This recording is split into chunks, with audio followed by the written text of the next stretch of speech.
देवाः पुनन्दु मनसा धियः पुनन्दु विश्वभूतानि जातवेदः पुनेहिमा ॐ नमोऽस्तु अनन्ताय सहस्रमूर्तये सहस्रपादाक्षे शिरोरुबाहवे सहस्रनाम्ने पुरुषाय शाश्वते सहस्रकोटि युगधारिणे नमः वंशी विभूषितकरा नवनीरदाभा पीताम्बरा धरुणबिम्बफलाधरोष्ठात् पूर्णेन्दुसुन्दरमुखा दरविन्दनेत्रात् कृष्णात् परं किमपि तत्त्वमहं न जाने।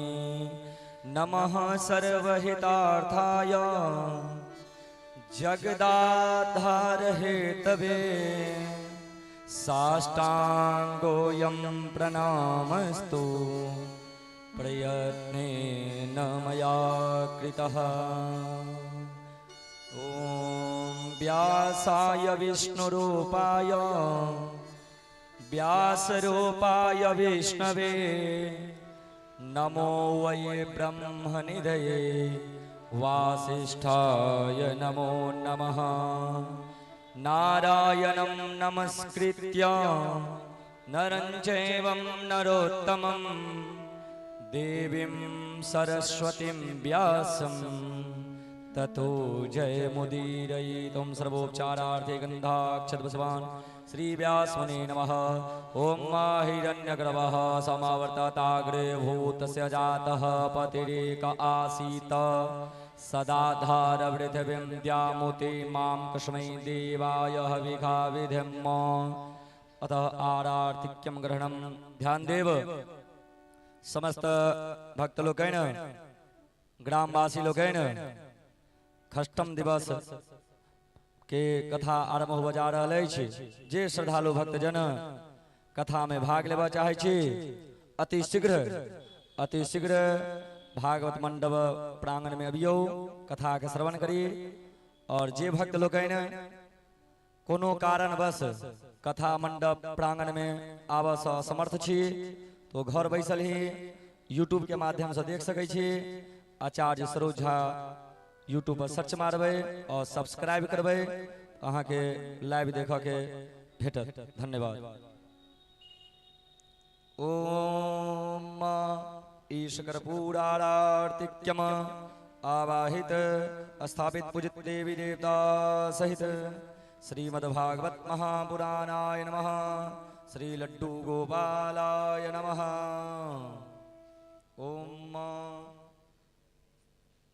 चंद्रमा मनसो जातस्य गच्छोः सूर्यो अजायत श्रोत्रा वायुष्य प्राणस्य मघा दग्निरजायत इदग्ं हवेः प्रजननं मे अस्तु दशभिरगं सर्वगणगं स्वस्तये आत्मसने प्रजासने भयसने कसन्न भयसने अग्नेः प्रजां बहुलां मे करोद्वन्नं पयोरेतो समासुधत्त।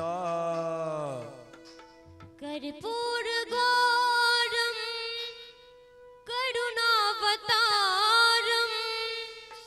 संसारसारं भुजगेन्द्रहारं सदा वसन्तं हृदयारविन्दे भवं भवानी शैतं नमामि। शिवा के बिहारी तेरी आरती गाऊं, शिवा के बिहारी तेरी आरती गाऊं, श्री श्याम सुंदर तेरी आरती गाऊं, श्री श्याम सुंदर तेरी आरती गाऊं। आरती गाऊं प्यारे आपको मनाऊं, आरती गाऊं प्यारे आपको मनाऊं, श्री श्याम सुंदर तेरी आरती गाऊं, श्री बांके बिहारी तेरी आरती गाऊं। मोर मुकुट प्यारे शीस पे सोहे, प्यारी बंसी मेरे मन को मोहे, मोर मुकुट प्यारे शीस पे सोहे, प्यारी बंसी मेरे मन को मोहे। देख छवि बलिहारी में जाऊं, श्री श्याम सुंदर तेरी आरती गाऊं, श्री बांके बिहारी तेरी आरती गाऊं। चरणों से निकली गंगा प्यारी, जिसने सारी दुनिया तारी, चरणों से निकली गंगा प्यारी, जिसने सारी दुनिया तारी, उन चरणों के दर्शन पाऊं, श्री श्याम सुंदर तेरी आरती गाऊं। आरती गाऊं प्यारे आपको मनाऊं, आरती गाऊं प्यारे आपको मनाऊं, श्री बांके बिहारी तेरी आरती गाऊं, श्री बांके बिहारी तेरी आरती गाऊं। दास अनाथ के नाथ आप हो, दुख सुख जीवन प्यारे साथ आप हो, दास अनाथ के नाथ आप हो, दुख सुख जीवन प्यारे आयन आप हो। हरि चरणन में शीश झुकाऊं, श्री श्याम सुंदर तेरी आरती गाऊं, श्री बांके बिहारी तेरी आरती गाऊं। आरती गाऊं प्यारे आपको मनाऊं, आरती गाऊं प्यारे आपको मनाऊं, श्री बांके बिहारी तेरी आरती गाऊं, श्री बांके बिहारी तेरी आरती गाऊं, श्री श्याम सुंदर तेरी आरती गाऊं। गुरुर्ब्रह्मा गुरुर्विष्णु गुरुर्देवो महेश्वर, गुरुर् साक्षात् परब्रह्म तस्मै श्री गुरवे नमः। अच्युतं केशवं राम नारायणं कृष्ण दामोदरं वासुदेवं हरि श्रीधरं माधव गोपिका वल्लभं जानकी नायकं रामचंद्रं भजे। हरे राम राम राम हरे हरे, हरे कृष्ण कृष्ण कृष्ण हरे हरे, हरे राम राम राम हरे हरे, हरे कृष्ण कृष्ण कृष्ण हरे राम राम राम हरे हरे, हरे कृष्ण कृष्ण कृष्ण हरे हरे। नटखट बंसी वाले गोकुल के राजा, मेरी अखियां तरस रही अब तो आजा। नटखट बंसी वाले गोकुल के राजा, मेरी अखियां तरस रही अब तो आजा। आजा गोपाल तरस रहे नैना, आजा नंदलाल बरस रहे नैना, आजा गोपाल तरस रहे नैना, आजा नंदलाल बरस रहे नैना, तरस रहे नैना बरस रहे नैना, तरस रहे नैना बरस रहे नैना, आजा गोपाल तरस रहे नैना, आजा नंदलाल बरस रहे नैना, आजा गोपाल तरस रहे नैना, आजा नंदलाल बरस रहे नैना। कृष्णा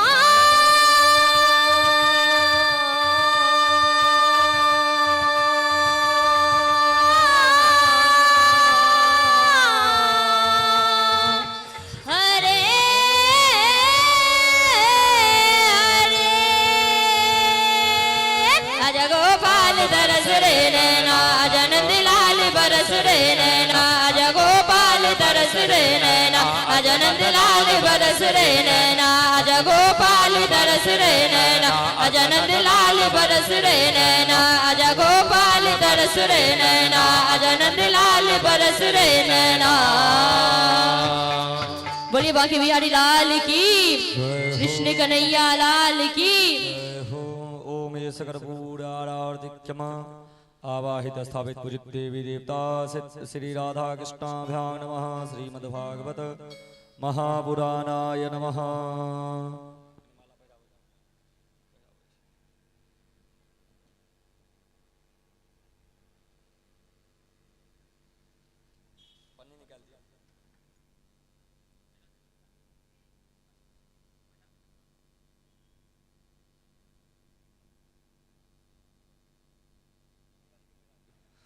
ओम देवाभिवंदनम देवाभिवंदनम देवाभिवंदनम परमात्माभिवंदनम आत्माविरक्षणम आरार्तिक्यं ग्रहणम हस्तप्रक्षालनम ऋषिकेशाय नमः। हस्ते पुष्पं आदाय ह्रीं मा यज्ञेन यज्ञमयजन्ददेवासानि धर्माणि प्रथमा न्यासन्नोते हनाकं महिमानः सचन्दजद्रपूर्वे साध्याः सन्धिदेवाः ईशमन्त्रसपाञ्जलिः। श्रीव्यासमुने नमः। श्रीमद्भागवत महापुराणाय नमः।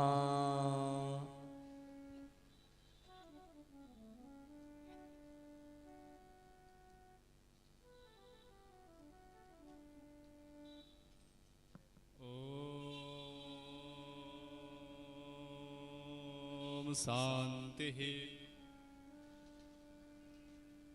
ओम शांति ओम शांति ओम स्वस्ति श्री गणेशाय नमः। ओम स्वस्ति श्री सरस्वत्यै नमः। ओम स्वस्ति श्री गुरुचरण कमलेभ्यो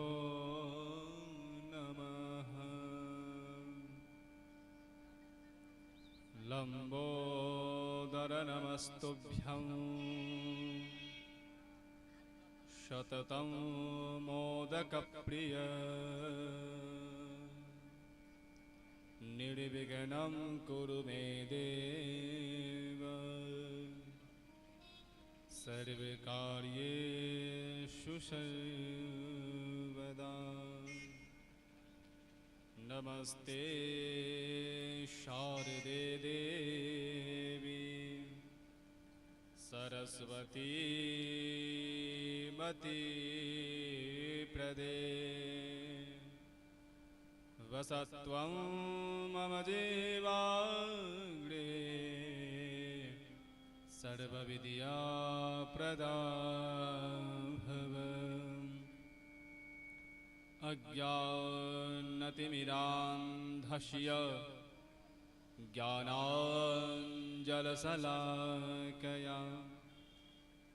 चक्षुरुन्मीलितं येन तस्मै श्रीगुरवे नमः।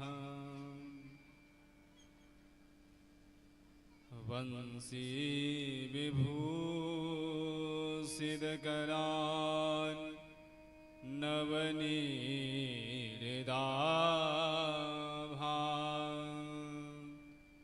पीताम्बरा दरुणबिम्बफलाधरोष्ठात् पूर्णेन्दुसुन्दरमुखात् अरविन्दनेत्रात् कृष्णात् परं किमपि त्वमहं न जाने यं प्रव्रजन्तमनुपेतमपेतकृत्यं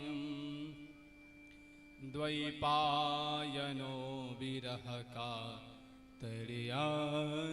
जुहाव पुत्रेति तन्मयतया तर्वोऽभिनेदुष तं सर्वभूतहृदयं मुनिमानतोऽस्मि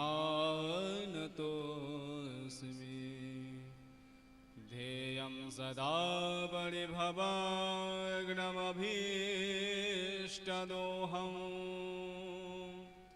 तीर्थास्पदं शिवविरञ्चिनुतं शरण्यम् भृत्यार्तिहं व्रणदपालभवाब्धिपूतं वन्दे महापुरुषते चरणारविन्दं मृत्युञ्जय महादेव त्राहि मां शरणागतं जन्ममृत्युजराव्याधि पीडितं कर्मबन्धने राधे मेरी स्वामिनी मैं राधे जी को दास जन्म जन्म मोहि दीजिए श्री वृंदावन को वास। ओम शांति ओम शांति ओम शांति। श्री राधे प्रतिदिन की भांति आज कथा के षष्ठम दिवस प्रथम बेला में हम सभी नंद नंदन यशोदा नंदन के प्रत्येक अंग जो मधुर है उस प्रत्येक अंग का हम स्तुति करेंगे, फिर कथा में प्रवेश करेंगे।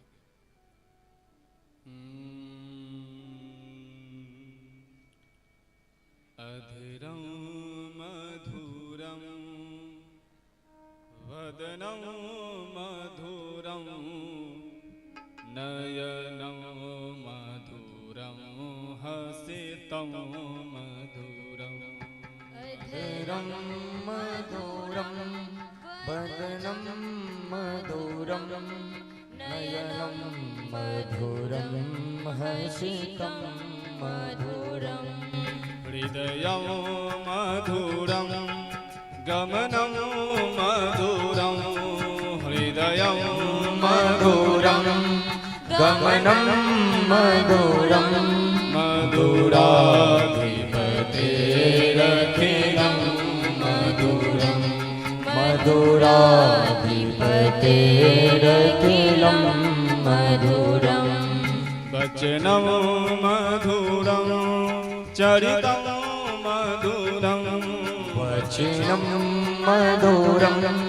चरितं मधुरं वसनं मधुरं वलितं मधुरं वचनं मधुरं वलितं मधुरं चलितं मधुरं भ्रमितं मधुरं चलितं मधुरं भ्रमितं मधुरं मधुराधिपतेरखिलं मधुरं मधुराधिपतेरखिलं मधुरं रेणुर्मधुरो रेणुर्मधुरः रेणुर्मधुरो रेणुर्मधुरः पाणिर्मधुरः मधुरः पादौ मधुरः पाणिर्मधुरः पादौ मधुरौ नित्यं मधुरं सख्यं मधुरं नित्यं मधुरं सख्यं मधुरं नित्यं मधुरं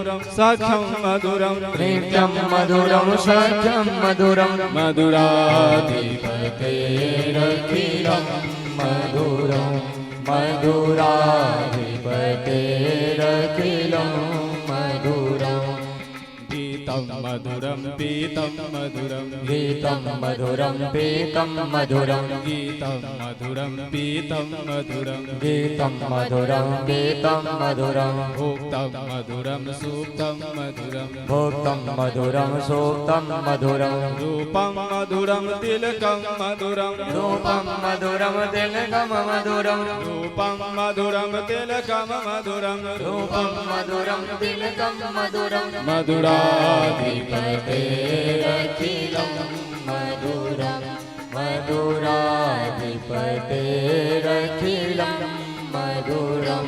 मधुराधिपतेरखिलं मधुरं मधुराधिपतेरखिलं मधुरं कर्णं मधुरं तरणं मधुरं कर्णं मधुरं तरणं मधुरं हरणं मधुरं स्मरणं मधुरं हरणं मधुरं स्मरणं मधुरं वमितं मधुरं शमितं मधुरं वमितं मधुरं शमितं मधुरं मधुराधिपतेरखिलं मधुरं मधुराधिपतेरखिलं मधुरं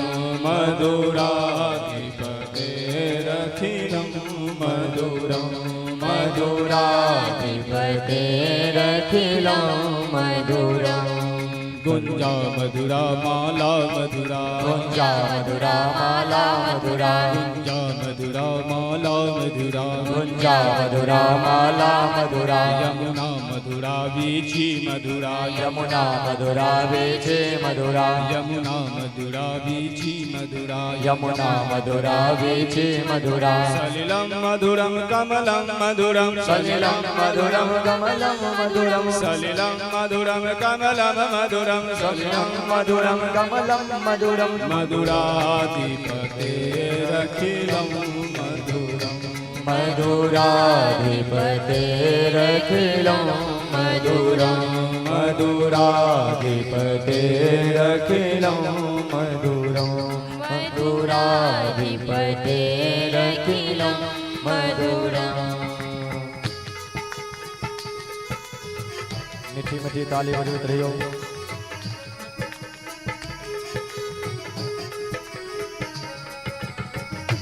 बालकृष्ण लाल की जय हो।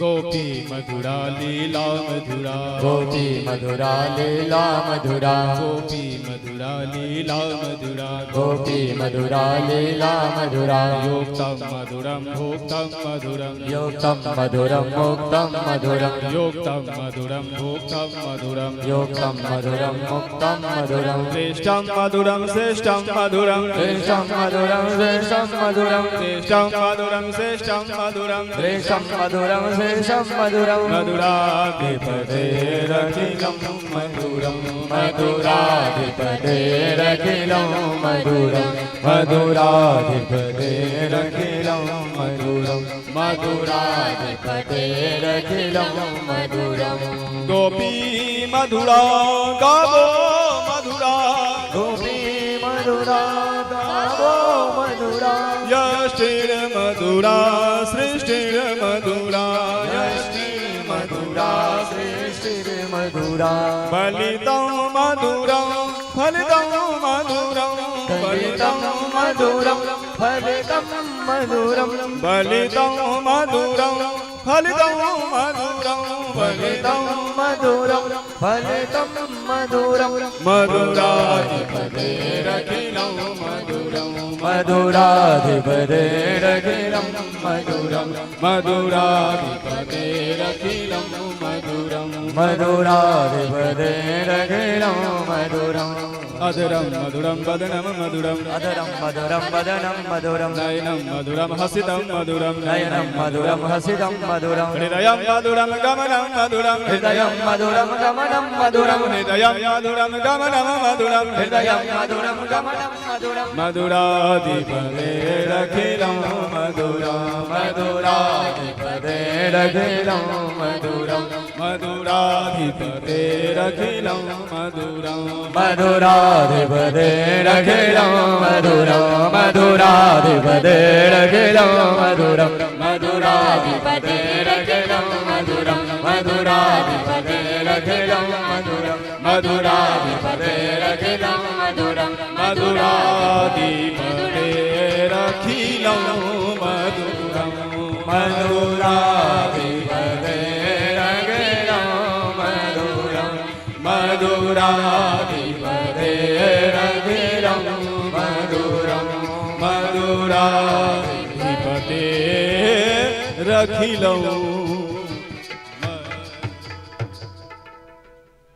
नमः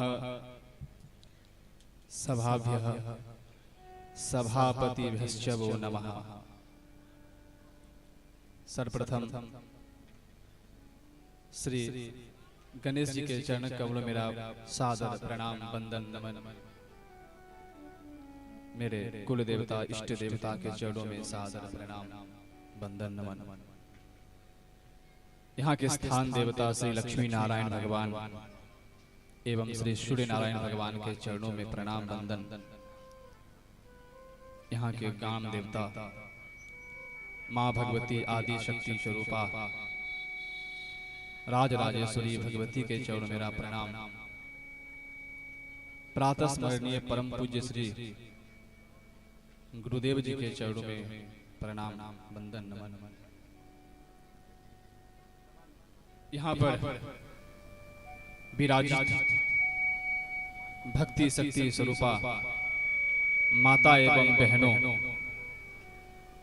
उनके हृदय में विराजमान अनंत सत्ता से संपन्न श्री हरि, न जिसका आदि है, न जिसका मध्य है, न जिसका अंत है, ऐसे परमात्मा के चरणों में प्रणाम वंदन नमन।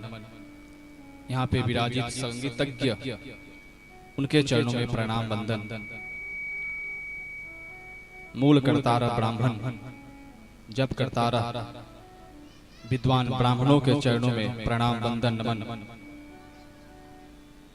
यहाँ पे आए हुए समस्त भक्तजन के हृदय में विराजमान उस परमात्मा को वंदन नमन। श्री हरि के वांग्मय स्वरूप श्रीमद् भागवत पुराण, जिनके दर्शन मात्र से श्री हरि के दर्शन का पुण्य फल प्राप्त होता है, ऐसे भागवत जी के चरण कमलों में प्रणाम वंदन नमन। पुनः राधा वल्लभ जी के चरणों में प्रणाम वंदन नमन। आज परमपिता परमात्मा की असीम अनुकंपा से आज हम सभी भक्तगण श्रीमद् भागवत कथा ज्ञान महायज्ञ के षष्ठम दिवस के प्रथम बेला में हम सभी सम्मिलित हुए हैं। भगवान की असीम कृपा से जंतु नाम नर जन्म दुर्लभमतः पुष्पम ततो विप्रता 84 लाख योनियों में जीव भ्रमण करता रहता है, दुख भोगता रहता है, कष्ट भोगता रहता है, बार बार श्री हरि से प्रार्थना करता है, हे भगवान इस पाप योनि से हमें दूर करके मनुष्य योनि की प्राप्ति कराओ। और बार बार प्रार्थना करने के बाद श्री हरि जब असीम कृपा करते हैं तो उसे जंतु नाम नर जन्म दुर्लभमतः नर जन्म से प्राप्त होता है। पुस्तम ततो विप्रता, और उसमें भी कई जन्मों का पुण्य हो तो उसे ब्राह्मण कुल में जन्म लेता है। बात हम नर की करें तो सिर्फ नर में जन्म लेना ही श्रेष्ठ हो गया है, ये बात नहीं है। जंतु नाम नरजन्म दुर्लभमतः पुस्तम ततो विप्रता। यदि नर में हम किसी भी जाति में हैं, ब्राह्मण, क्षत्रिय, वैश्य अथवा शूद्र, हम किस जाति से है ये बड़ी बात नहीं है। बड़ी बात ये है हम भगवान के कितने बड़े भक्त हैं। जितने बड़े हम भक्त होंगे भगवान के, जितनी कृपा हमारी ऊपर उनकी बनी रहेगी, हमारा जीवन उतना ही सफल रहेगा। यदि कोई ब्राह्मण है, क्षत्रिय है, वैश्य है, नीच कर्म कर रहा है तो उसकी गणना शूद्र में ही होती है। और यदि कोई शूद्र यदि अपने कर्म अच्छे कर रहे हैं, भगवान की कीर्तन कर रहे हैं, सत्संग कर रहे हैं, पवित्रता का ख्याल रख रहे हैं, तो वो भगवान के अन्य भक्तों में उनकी गिनती होती है। आज हम विशेष भक्तों की बातें नहीं करेंगे। परीक्षित जी महाराज कहते हैं, गुरुवर, भगवान की उस परम बाल लीला की कथा हमें सुनाइए, जिसके श्रवण हेतु आज षष्ठम दिवस है हमारा। परीक्षित जी महाराज से कहते हैं, राजन, आज छठा दिवस है, कुछ खाने पीने की इच्छा है तो आप खा पी सकते हैं। हाथ जोड़ के कहता है, गुरुवर, अब मुझे कुछ खाने पीने की लालसा नहीं है। आप ये जो कथामृत हमें पान करा रहे हैं, इस कथामृत के पान से मैं अब अमर होता जा रहा हूं। अब मुझे किसी अन्य चीजों की अब मुझे लालसा नहीं है। सुखदेव जी महाराज कहते हैं, राजन, कल हमने आपको गोवर्धन भगवान की लीला का कथा सुनाया, और इंद्र का जो मोह था कि मैं सबसे बड़ा भगवान हूं और मैं चाहता हूं तो ये जीव लोग मेरे द्वारा जल बरसाए हुए, और मैं जो जल बरसाता हूं उस जल से ये लोग खेतों में अन्न बोते हैं, और उस अन्न को खेत से उपजा करके वो अपना उदर का भरण पोषण करते हैं। वो अपने उदर का भरण पोषण करते हैं। इंद्र को ऐसा अहम हो गया था, यदि मैं बारिश करना बंद कर दूं तो ये लोग अन्न के बिना भूखे मर जाएंगे। और इसके इंद्र का जो अहंकार था, उस अहंकार को श्री हरि ने उस अहंकार को तोड़े, और पता चला नहीं, जो है श्री हरि है, और श्री हरि ही इस धरा पर बाल कृष्ण के रूप में लीला करने के लिए आए हैं। परीक्षित जी महाराज कहते हैं, गुरुवर, हमने सुना है कि एक बार वरुण देव जी वसुदेव जी को अपने पास में बांध लिए थे। परीक्षित जी महाराज से कहते हैं, हाँ राजन, ये बहुत ही अद्भुत कथा है, और इस कथा से हमें सीख भी लेनी चाहिए। एक बार कहो ना, जय श्री, जय जय श्री राधे। कथा प्रारंभ करने से पूर्व भागवत कथा की नियम है, कीर्तन से प्रारंभ करनी चाहिए और कीर्तन पे कथा को विराम करना चाहिए। तो अपने मन और वाणी को पवित्र करने के लिए 2 क्षण की कीर्तन करेंगे, फिर हम कथा में प्रवेश करेंगे। बोलो बाल कृष्ण लाल की जय।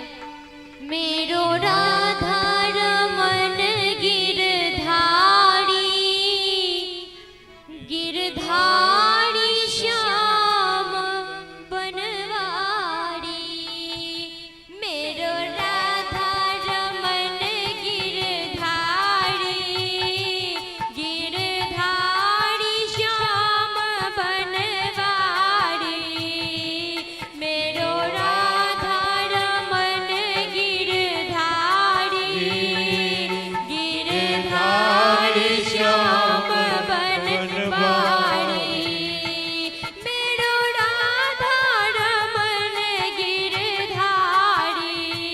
हो मेरो राधा रमन गिरधारी। मेरो राधा रमन गिरधारी, गिरधारी श्याम बनवारी। मेरो राधा रमन गिरधारी, गिरधारी श्याम बनवारी। गोविंद मेरो है, गोपाल मेरो है, गोविंद मेरो है, गोपाल मेरो है। श्री राधा रमन नंदलाल मेरो है, श्री राधा रमन नंदलाल मेरो है। गोविंद मेरो है, गोपाल मेरो है, गोविंद मेरो है। जरा प्रेम से हाथ गोपाल मेरो है, गोविंद मेरो है, गोपाल मेरो है। गोविंद मेरो है, गोपाल मेरो है। मेरो राधा रमन गिरधारी, गिरधारी श्याम बनवारी। मेरो राधा रमन गिरधारी, गिरधारी श्याम बनवारी। मेरो राधा रमन गिरधारी, मेरो राधा रमन गिरधारी। मेरो राधा रमन गिरधारी, गिरधारी श्याम बनवारी। मेरो राधा रमन गिरधारी, गिरधारी श्याम बनवारी। गोविंद मेरो है, गोपाल मेरो है, गोविंद मेरो है, गोपाल मेरो है, गोविंद मेरो है, गोपाल मेरो है। श्री राधा रमन नंदलाल मेरो है, श्री राधा रमन नंदलाल मेरो है। ओ गोविंद मेरो है, गोपाल मेरो है, गोविंद मेरो है, गोपाल मेरो है, गोविंद मेरो है, गोपाल मेरो है, गोविंद मेरो है, गोपाल मेरो है, गोविंद मेरो है, गोपाल मेरो है। बोलिए वृंदावन बिहारी लाल की। दोनों हाथ उठा करके ताली बजा करके प्रेम से मन में मुरली वाले को बसा करके जो मांगना है मांग लीजिएगा। बोलिए सच्चे दरबार की जय हो, जय हो। बोले भागवत भगवान की जय। कहो ना प्रेम से जय श्री, जोर से बोलो ना जय श्री। जय जय श्री राधे। कथा प्रारंभ करने से पूर्व अतिथि हमारे बीच आए हैं और अतिथि देवो भव, अतिथि का सम्मान होना चाहिए। हमारे बीच बहेड़ी से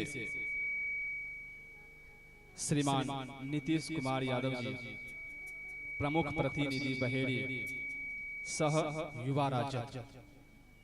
मैं नीतीश कुमार यादव जी से आग्रह करूंगा, यदि आप मेरी ध्वनि को सुन रहे हैं तो आप अपने परिकर के साथ व्यासपीठ के नजदीक पधारे और व्यासपीठ से आशीर्वाद लें। बहेड़ी के प्रतिनिधि श्रीमान नीतीश कुमार यादव जी, हम इस व्यासपीठ पे बैठे होने के नाते एक आदेशात्मक भाव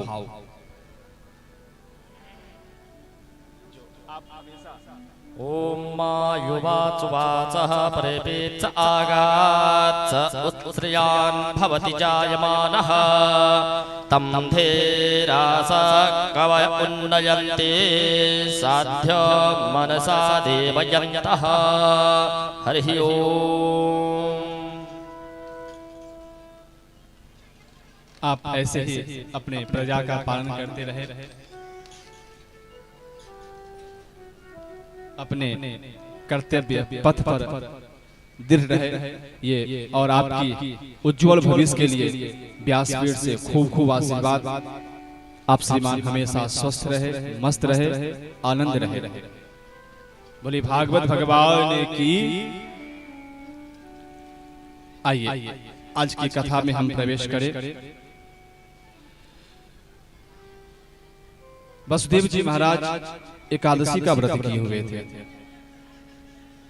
और उस एकादशी के व्रत के अंतर्गत ऐसा नियम है जो नदी में, तालाब में, कुएं के पास स्नान करना चाहिए। और यदि नदी न हो, तालाब न हो, कुआं न हो, तो जहां हो घर में जैसी साधन हो उसी में स्नान करनी चाहिए।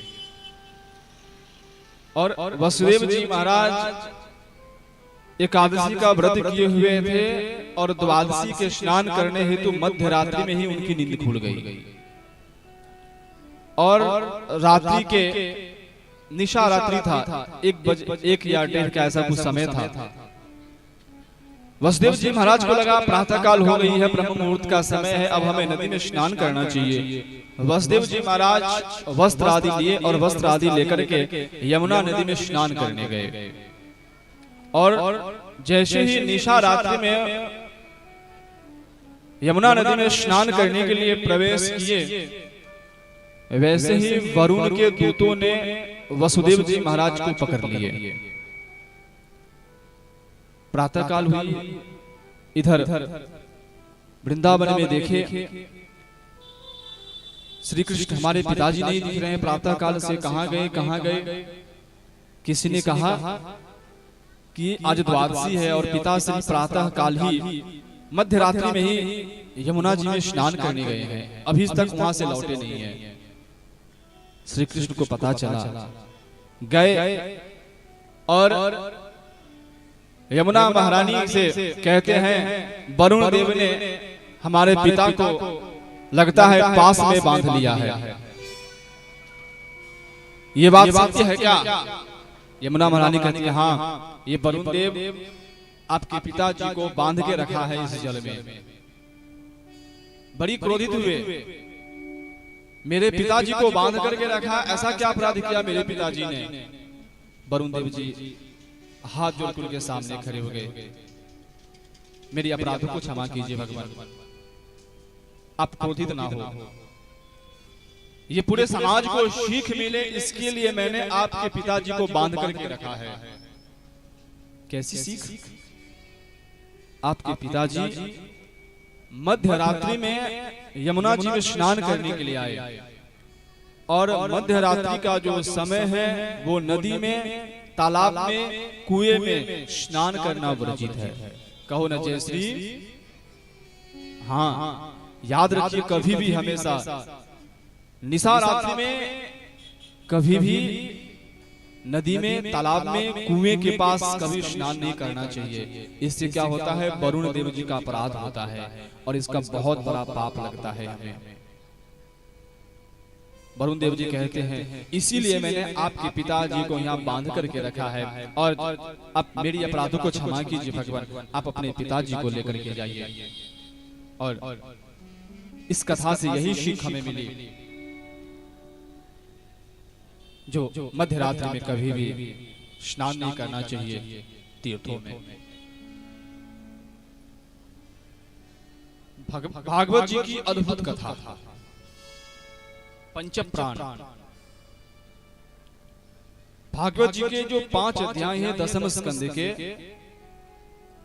29, 30, 31, 32 और 33, श्रीमद् भागवत जी के दसम स्कंद में पूर्वार्ध पूर्वार्ध में 29, 30, 31, 32 और 33 ये जो 5 अध्याय हैं भागवत जी के प्राण हैं। और प्राण अपान व्यान मुदान समान ये जो पंच प्राण है, ये पंच प्राण ही श्रीमद् भागवत जी का ये पंच अध्याय है। और श्रीमद् भागवत जी का ये जो 5 अध्याय ये आत्मा है। कहो न जय श्री। और इसी 5 अध्याय को संतों ने रास पंचाध्यायी कहा है। क्या कहा है? कहो ना, रास पंचाध्यायी कहा है इसे। सबसे पहले रास की कथा सुन के कई लोग विचलित होते हैं और कई लोग ऐसे कहते हैं भगवान ने रास करी। पहले इसको समझ लीजिए ये रास है क्या। जब इस रास के कथा को हम समझ लेंगे तो हमारी बुद्धि कभी भी भ्रमित नहीं होगी। सबसे पहले तो ये समझ लीजिए कि हमारे ठाकुर जी की जब रास हुई तो उम्र कितनी थी? 7.5 वर्ष की। और जो 7.5 वर्ष का बालक है उसे आज भी हम देखते हैं गांव में बिना कपड़ों के घूमते रहते हैं। उसके मन में अभी भी स्त्री पुरुष का कोई भेद नहीं रहता है। तो भगवान की उम्र कितनी थी जब रास हुई? तब 7.5 वर्ष की उम्र थी। और जब यमुना नदी के तट पर गोपी लोग कात्यायनी का जप कर रही थी, माँ की पूजा कर रही थी। ओम कात्यायनी महामाये महायोगिन्यधीश्वरी नंद गोप सुतम देवी पति में कुरुते नमः। जब उस समय वो माँ कात्यायनी की पूजा कर रही थी और भगवान ने उनका वस्त्र हरण किया था, उस समय वरदान दिए थे, हे देवी जब समय आएगा तो मैं सबको पति रूप में प्राप्त होऊंगा। और एक बात कहूं, जिस बहन का विवाह नहीं हो रहा है, विवाह होने में बाधाएं हो रही है, बहनों की उम्र बहुत ज्यादा होती जा रही है, माता पिता को खूब चिंता हो रही है, मैं अपनी पुत्री का विवाह कैसे करूंगा, कोई अच्छा वर नहीं मिल रहा है। ऐसी स्थिति में अपने कुल देवी के सामने अथवा माँ कात्यायनी की फोटो लेकर के, माँ कात्यायनी की फोटो तस्वीर थोड़ी मुश्किल से मिलती है, तो माता रानी की जो भी फोटो हो उस तस्वीर को अपने सामने रख करके एक घी का दीपक जलाए और घी का दीपक जला करके चंदन की माला ले। ध्यान से सुनिएगा, घी की दीपक जलाए, चंदन की माला ले और माता रानी को शहद का भोग लगाए। किसका भोग? शहद, मध का भोग लगाए, केवल मध और कुछ भी नहीं। और वो बहन प्रतिदिन कम से कम इस मंत्र को 108 बार जप करे। कौन सी मंत्र? ओम कात्यायनी महामाये महायोगिन्य धीश्वरी नंद गोप सुतम देवी पतिम में कुरुते नमः। और यदि वो बहन 108 इस मंत्र का जप 21 दिन तक करती है ना, तो भागवत जी में ऐसा वर्णन है उस बहन को भगवान श्री कृष्ण के सदृश पति प्राप्त होते हैं। कहो न जय श्री। और यदि करने में सक्षम नहीं है तो विद्वान ब्राह्मण को घर में बुलाए और उन्हें बुला करके 54,000 108 1 लाख 1.25 लाख जप कराए, उसकी दशांश हवन करे, दशांश तर्पण करे, दशांश मार्जन करे, दशांश ब्राह्मण भोजन करे। और ऐसा वर्णित है, सुखदेव जी महाराज कहते हैं, राजन जो भी यह नियम पालन करता है उसको निश्चित रूप से भगवान श्री कृष्ण के सदृश पति प्राप्त होता ही है। ऐसे मन में संशय नहीं करना चाहिए कि होगा कि नहीं होगा। उस समय वरदान दिए थे कि समय आने पर हम सबको, आप सभी को मैं पति रूप में प्राप्त होऊंगा। और वो समय आया। कौन सा समय? आश्विन महीना। कहो न जय श्री। ये भागवत जी का पंच जो प्राण है ना, 5 अध्याय, इसे शांति से सुननी चाहिए। और जो भक्त इस 5 अध्याय की कथा को बड़ी प्रेम से सुनता है, भगवान की कृपा से उसके सभी काम और सभी मनोरथ सिद्ध होते हैं। सुखदेव जी महाराज कहते हैं, आश्विन महीने का समय था। आश्विन महीना में पूर्णिमा की तिथि थी। हम सब आश्विन के पूर्णिमा में कौन सा त्योहार मनाते हैं? कहो ना, याद है किसी को? आश्विन महीना के पूर्णिमा तिथि के शारदीय नवरात्रि के 4-5 दिन बाद जो पूर्णिमा आती है, उसको हम कहते हैं शरद पूर्णिमा। और उस शरद पूर्णिमा को इस मिथिला में बड़े धूमधाम से मनाते हैं। और उस दिन मिथिलावासी निश्चित रूप से पान और मखान का सेवन करते हैं। कहो ना जय श्री। याद आया? तो सुखदेव जी महाराज कहते हैं, राजन, भगवान पिता रात्रि शरदो मल्लिका विचरन्तो मनश्चक्रे योगमायामुपाश्रितः।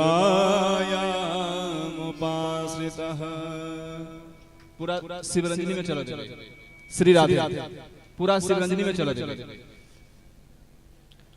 भगवान पिता रात्रि शरदो फुल्ल मल्लिका विचरन्तु मनश्चक्रे योगमायामुपाश्रितः।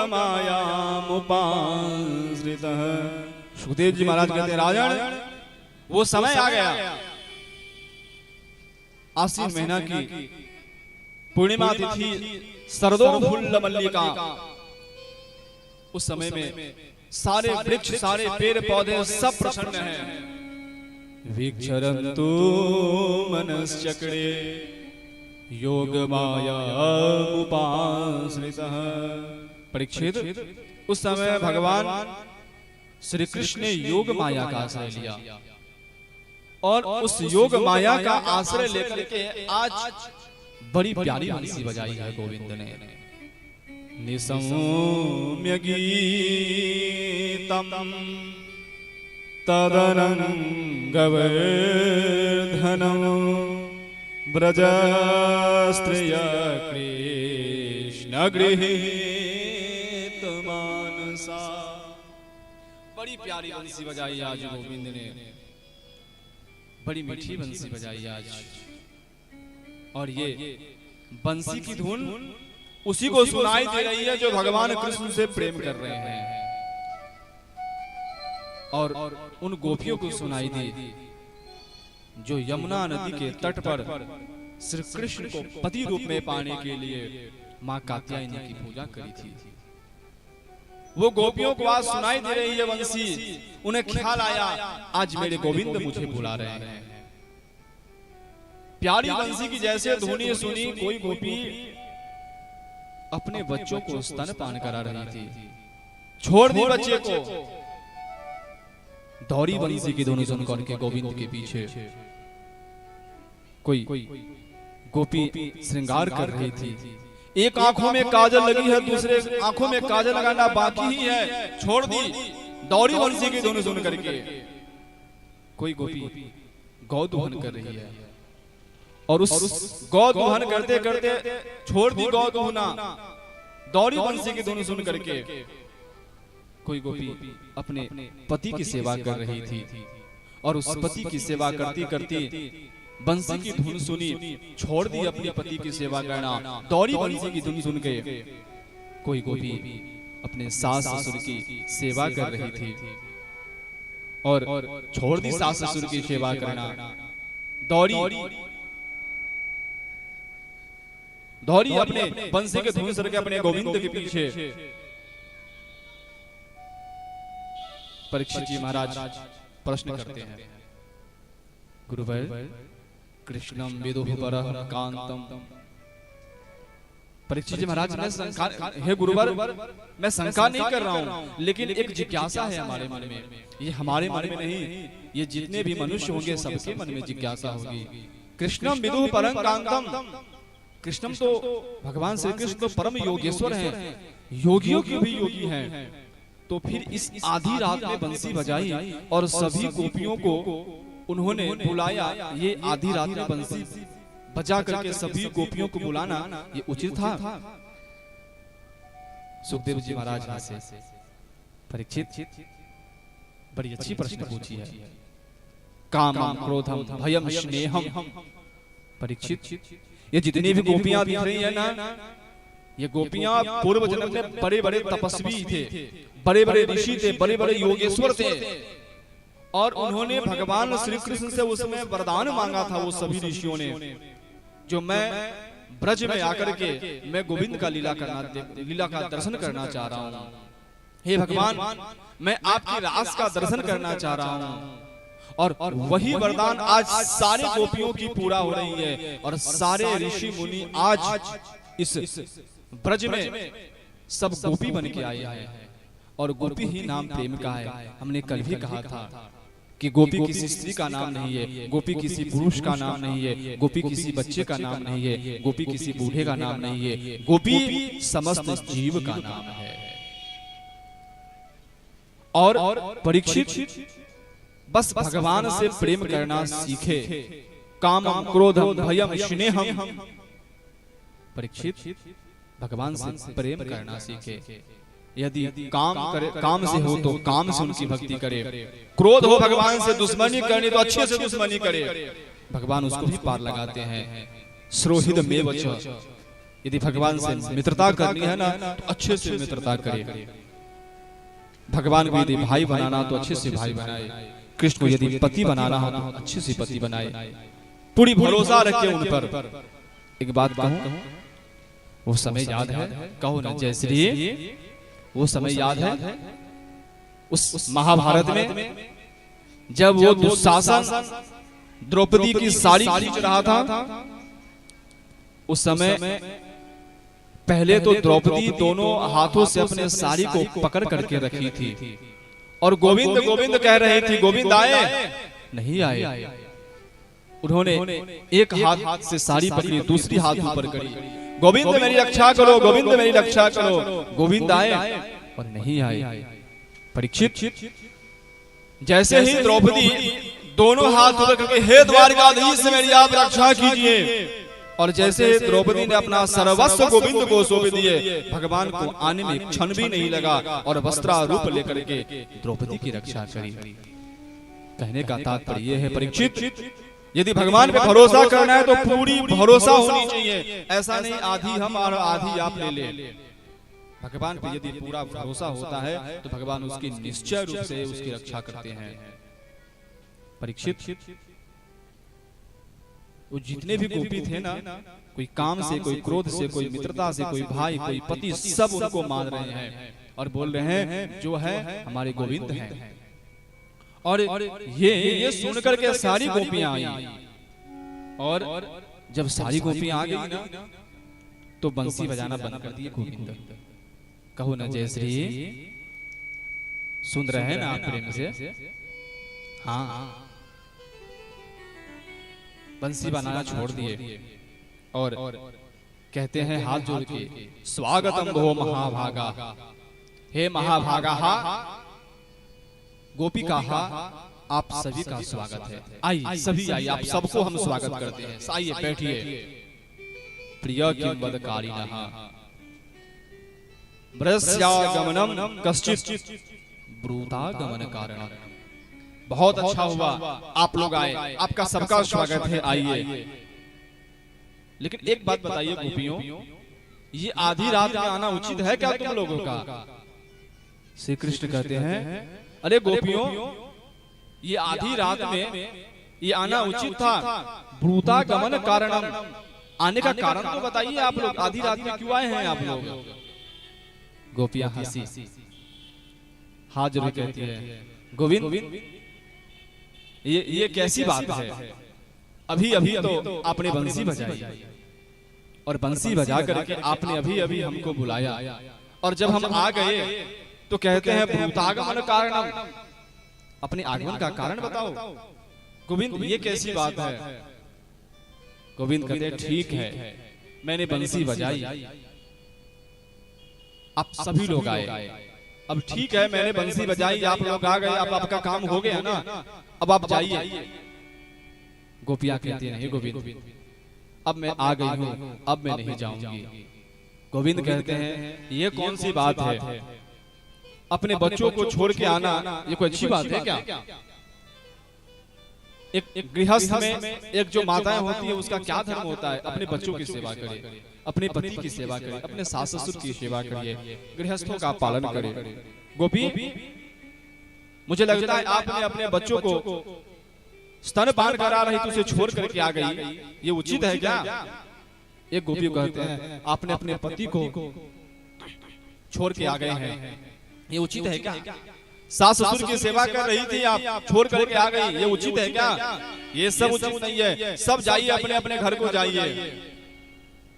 हाथ जोड़ के कहते हैं गोपियां, भगवान आपकी सारी बात सत्य है, गृहस्थ आश्रम का पालन करना श्रेष्ठ है, लेकिन आप क्या समझते हैं आप ही ज्ञानी हैं?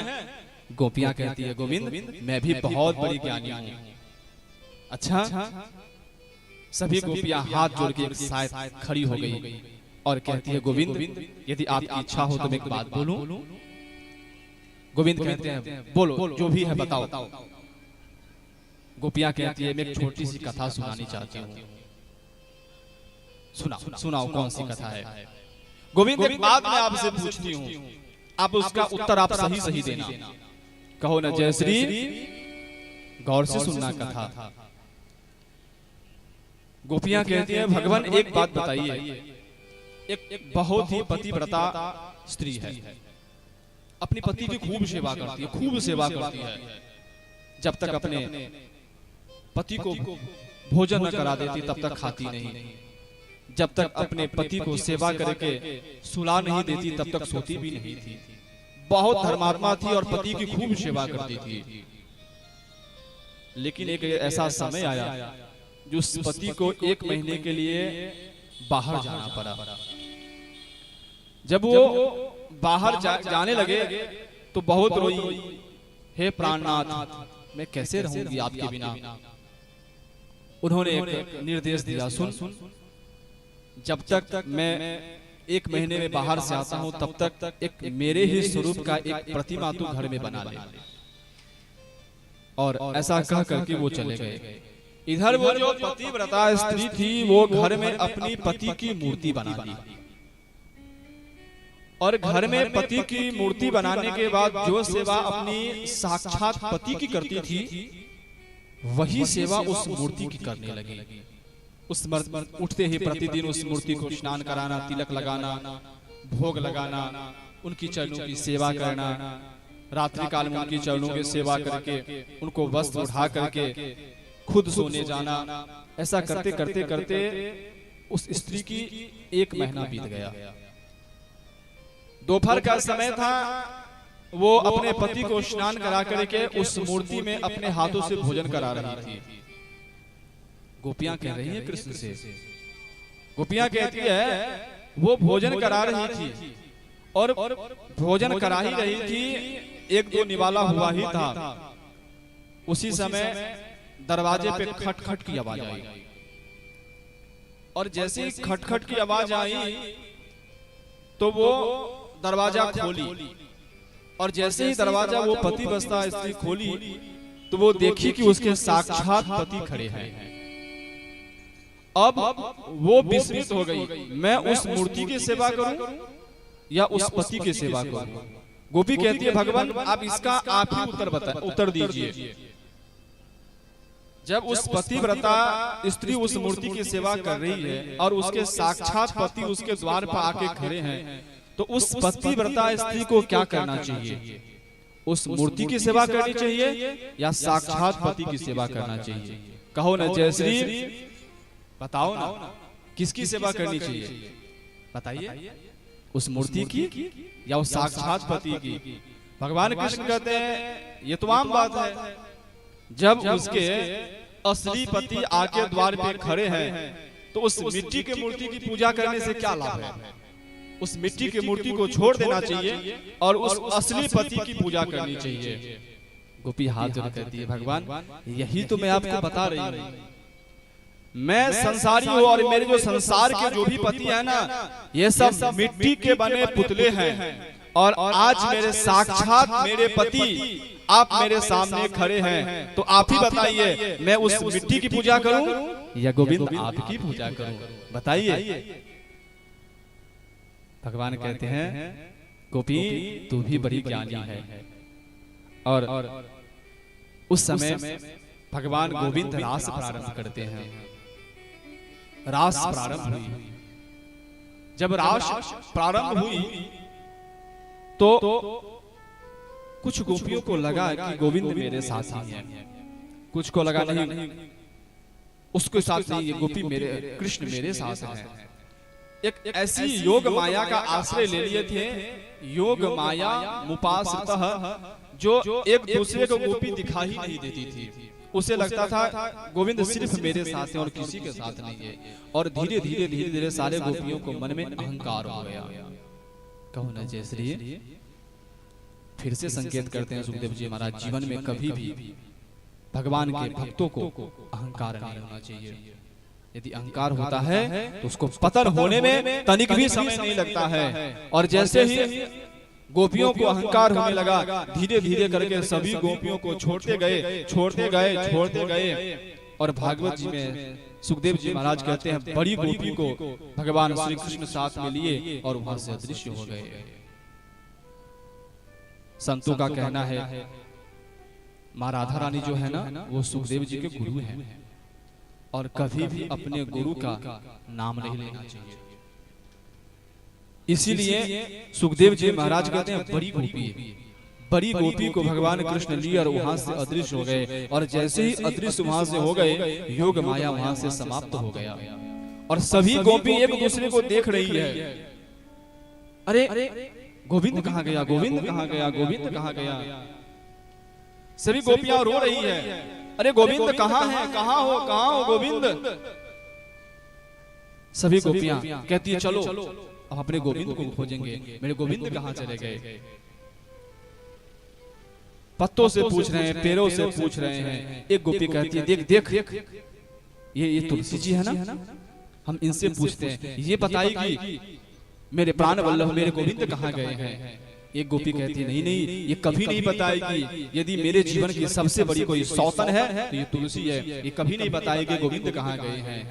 एक गोपी ने कही, चल चल उधर से चलते हैं।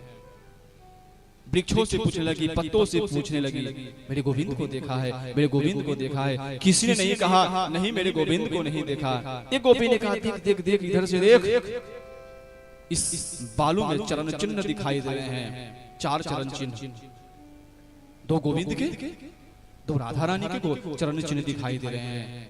चलो चलो इनकी चरण चिन्ह देख करके हम पता लगाएंगे मेरे गोविंद कहाँ गए हैं। उस चरण चिन्ह को देखते देखते देखते सभी गोपियां जा रही है और उनकी लीला का स्मरण कर रही है। जब आगे गई ना तो एक गोपी कहती है, अरे गोपी सुन सुन सुन, अरे सखी देख देख यहाँ पे पुष्प बिखरा हुआ है। एक गोपी कहती है, पता है ये कैसा पुष्प है। दूसरी गोपी कहती है, नहीं। तीसरी गोपी कहती है, सुन ये जो पुष्प गिरा है ना, ये पुष्प ऐसे ही नहीं गिरा है। मेरे गोविंद अपने हाथों से पुष्पों का चयन करके अपने हाथों से मेरे गोविंद ने उसका श्रृंगार किया होगा राधा का, इसी के लिए पुष्प कुछ गिरा हुआ है।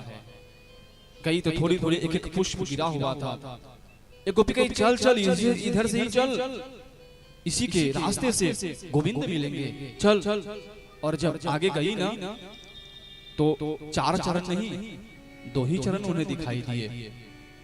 एक गोपी कहती है, देख देख 2 ही चरण। दूसरी गोपी कहती है, पता है ये 2 ही चरण क्यों दिख रहे हैं। तीसरी गोपी कहती है, हाँ ये देख जो पीछे जो 4 चरण थे ना, वो चरण के दाग हल्के हल्के हैं और ये जो 2 चरण के दाग है ना वो भारी है, बालू में धंसा हुआ है।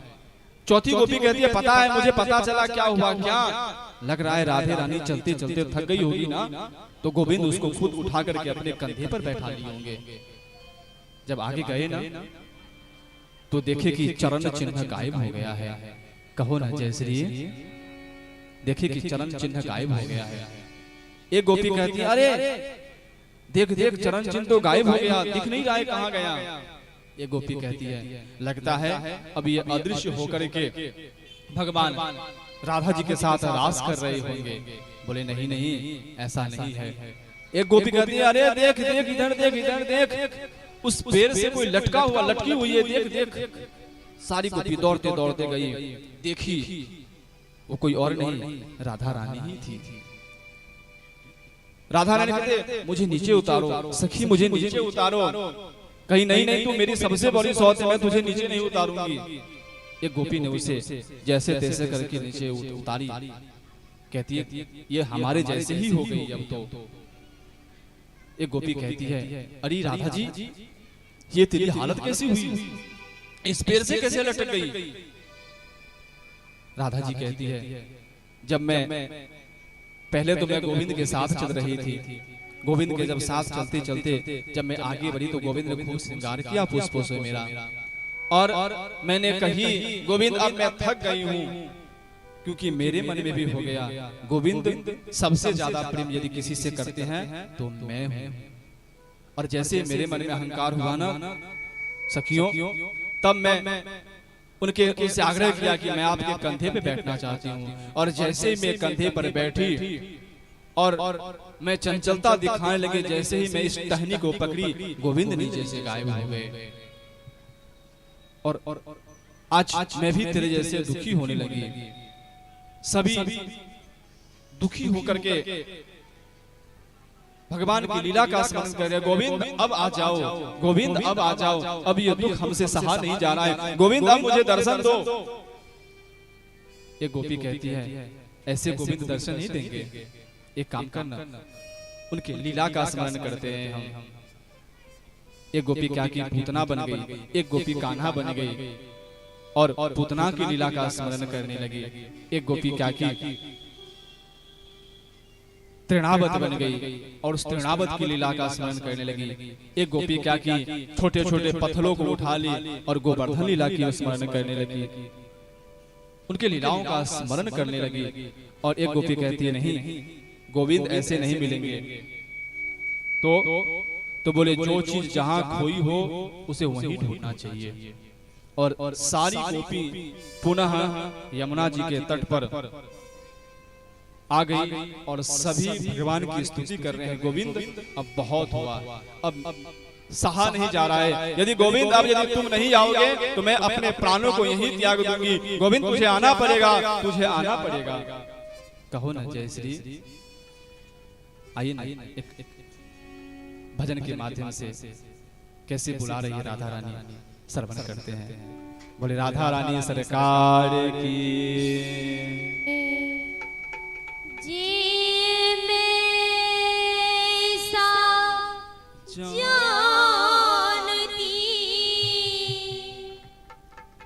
प्रीत करे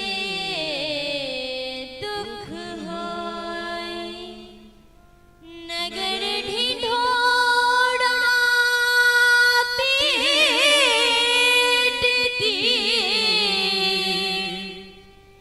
प्रीत ना करियो कोय, छोरा क्यों बेसहारा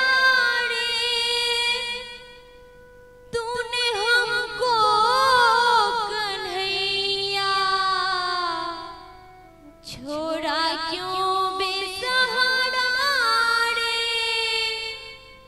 तूने हमको कन्हैया। मुरली वाले ओ बंसी वाले, मुरली वाले ओ बंसी वाले, छोरा क्यों बेसहारा रे, बेसहारा रे कन्हैया,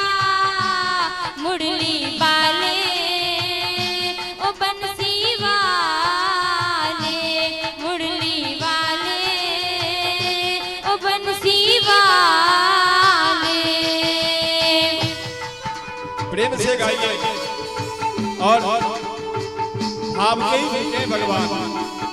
यदि प्रेम से बुलाएंगे तो अभी भी गोविंद यहाँ पे आएंगे और जरूर आएंगे।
मुरली वाले ओ बंसी वाले, मुरली वाले ओ बंसी वाले।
मुरली वाले ओ बंसी वाले, मुरली वाले ओ बंसी वाले।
बंसी वाले मुरली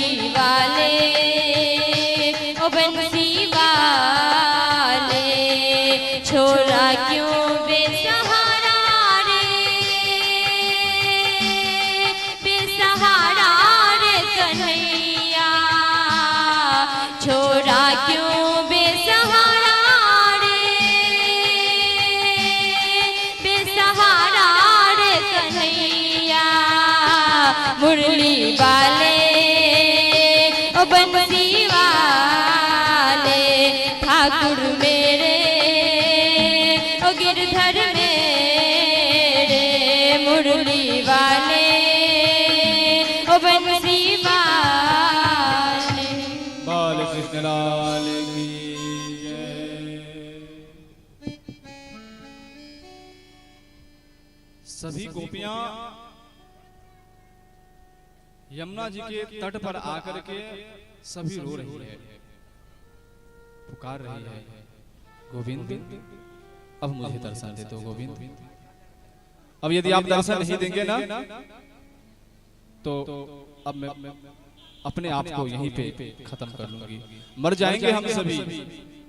अब गोविंद को पता चला कि अब ये सारी गोपियां को जो अहंकार था वो अहंकार पूरा हुआ, सबका अहंकार खत्म हो गया। अब इनको दर्शन देना चाहिए। और उस समय में गोपियां बहुत ही एक सुंदर गीत गाती है। क्या गाती है गोपियां? बहुत प्यारी गीत गाती है और उस गीत का नाम है गोपी गीत। बहुत प्यारी गीत है ये। और जीवन में आदत डालनी चाहिए, हो सके ना तो कम से कम एक बार इस गोपी गीत को दिन में जरूर गाना चाहिए। और यदि हम इस गोपी गीत को गाने में सक्षम नहीं तो सुनना जरूर चाहिए।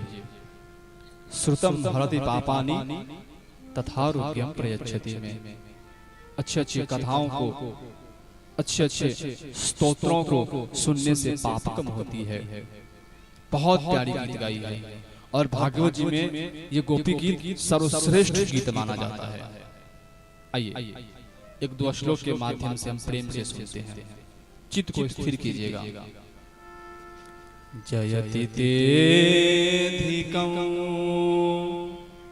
जन्मना व्रज श्रयत इंदिरा सस्वदत्रहि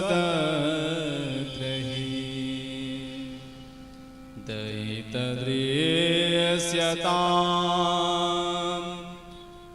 देक्षुदावकाश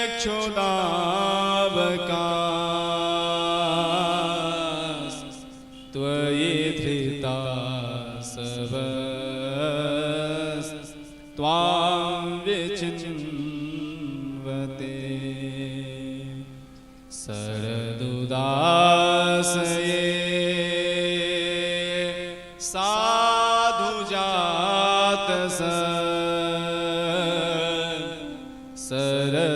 सरसिजोदर श्रीमुषादृशा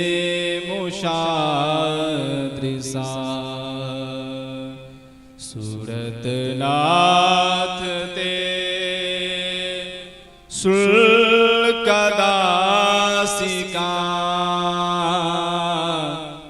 वरधनिघ्नतो नेह किं वध। गोविंद मेरी व्रज की महिमा तो ऐसे ही बहुत थी। जयति तेधिकं जयति अधिकम प्रजा महिमा। मेरी ब्रज की महिमा ऐसे ही बहुत थी और जन्म ना ब्रज। पर गोविंद जब से आपका जन्म हुआ है ना तब से इस ब्रज की महिमा और बढ़ गई है। इस ब्रज में कितनी सारी आपदा आई गोविंद, कितनी सारी विपत्तियां आई। कंस ने कितने सारे राक्षसों को भेजा, लेकिन गोविंद उस सभी आपदाओं से तुमने रक्षा करी मेरी। तब कथामृतं तप्त जीवनं कविभिरीडितं कल्मषापहम्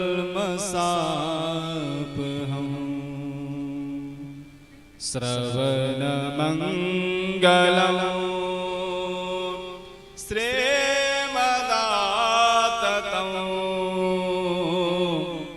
भुवि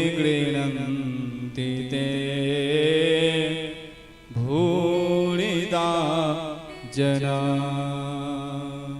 गोविंद तव कथामृतम। आपकी जो कथाएं ना बहुत है ना, श्रवण मंगल तेरी याद में आ जाओ प्रभु, आ जाओ प्रभु। बड़ी प्यारी बहुत अद्भुत ये गीत गाया गोपियों ने। और जैसे ही ये गीत पूरी हुई, यते सुजात चरणाम्बुरुहं स्तनेषु भीतासनहि प्रियदधीमहि कल्कनेषु। सुखदेव जी महाराज कहते राजन, भीतासनहि प्रियदधीमहि कर्क बोलते हैं कैंसर को। कहो न जय श्री राधे श्याम। कर्कनेषु, यदि किसी भी व्यक्ति को भगवान करे न हो, और यदि ये जो शरीर है ना, शरीर इदम व्याधि मंदिरम, इदम शरीरम, ये जो शरीर है ना, ये शरीर व्याधि मंदिरम अर्थात रोगों का मंदिर है। कैसे हम प्रातः काल उठते ही मंदिर में जाते हैं गोविंद के ठाकुर की दर्शन करने के लिए, और कितनी भीड़ लगती है, उसी तरह रोगों का इदम शरीरम मंदिरम, ये शरीर जो है ना ये मंदिर है। और इस शरीर में यदि किसी को कर्क रोग कैंसर बनी हो तो उसे नियम से इस गोपी गीत की पाठ करना चाहिए, इस गोपी गीत की पाठ सुनना चाहिए। यते सुजात चरणाम्बुरुहं स्तनेषु भीतासने प्रियदधीमहि कल्कनेषु तेनाटवी। सुखदेव जी महाराज कहते हैं जो भी भगवान के चरणों का स्मरण करते हुए इस गोपी गीत के पाठ को सुनता है अथवा पाठ को करता है, सुखदेव जी महाराज कहते हैं उससे कैंसर रोग से उसको मुक्ति मिलती है। कहो न जैसे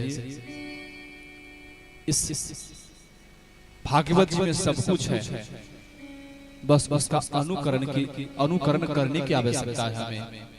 हम जितने अपने धर्म ग्रंथ से दूर होते जा रहे हैं, हम उतने ज्यादा दुखों को गले लगा रहे हैं, और अभी भी कुछ नहीं बीता है।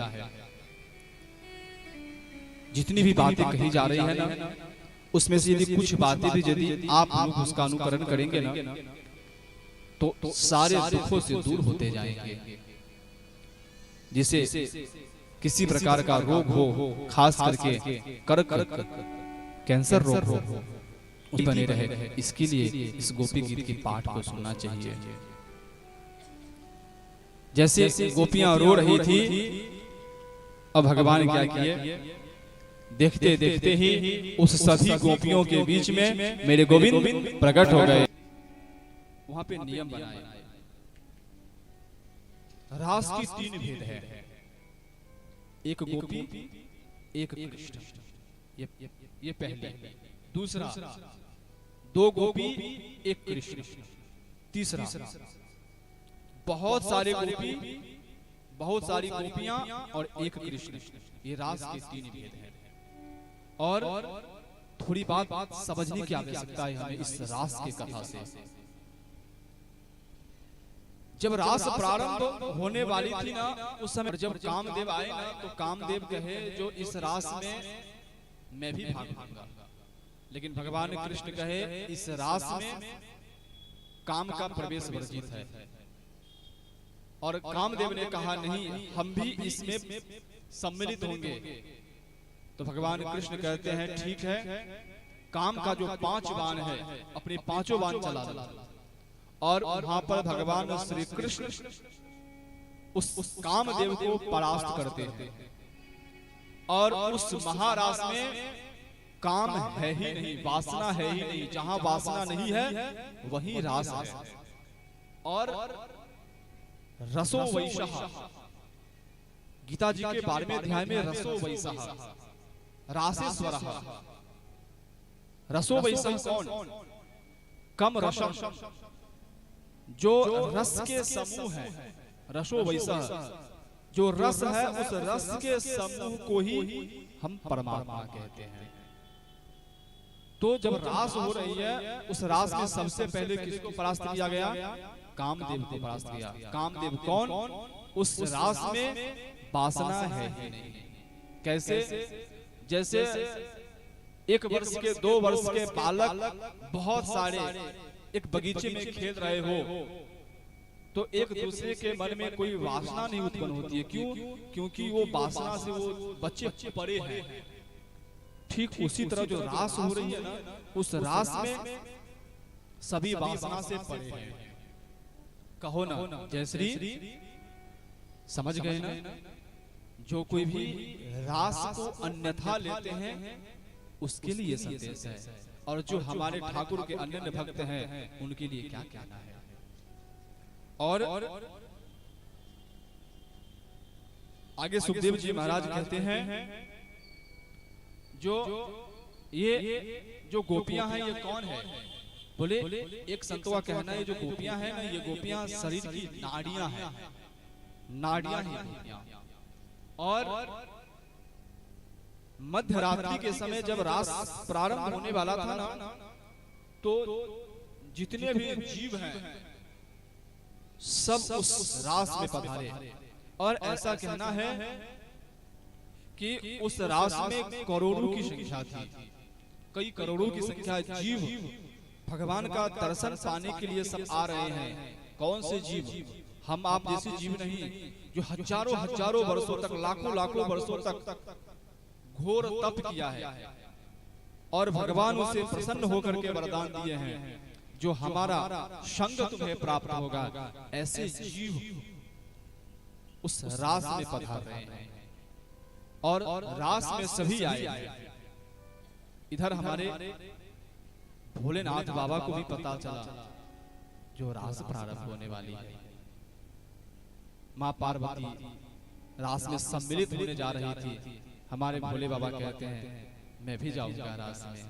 कहो ना जय श्री। आइए ना पहले भजन के माध्यम से बाबा को मनाते हैं, फिर कथा में प्रवेश करेंगे। बोलो शंकर भगवान की। एक दिन ओ भोले भंडारी बनकर ब्रिज के नारी गोकुल में आ गए हैं, गोकुल में आ गए हैं। एक दिन ओ भोले भंडारी बनके ब्रिज के नारी गोकुल में आ गए हैं, गोकुल में आ गए हैं। पार्वती भी मना के हारी, पार्वती भी मना के हारी, माने ना त्रिपुरारी गोकुल में आ गए हैं, गोकुल में आ गए हैं। एक दिन ओ भोले भंडारी बनकर ब्रिज के नारी गोकुल में आ गए हैं, गोकुल में आ गए हैं।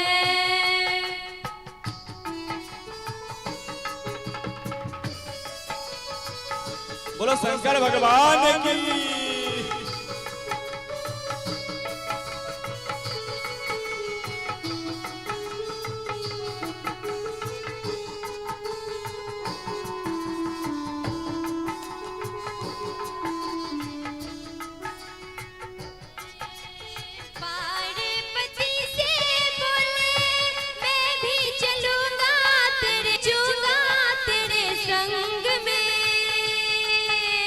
राशि रचेगा ब्रज में भारी, राशि रचेगा ब्रज में भारी, हमें दिखाओ प्यारी गोकुल में आ गए हैं, गोकुल में आ गए हैं। एक दिन ओ भोले भंडारी बनके ब्रज में नारी गोकुल में आ गए हैं, गोकुल में आ गए हैं। सब लोग हाथ उठाकर प्रेम से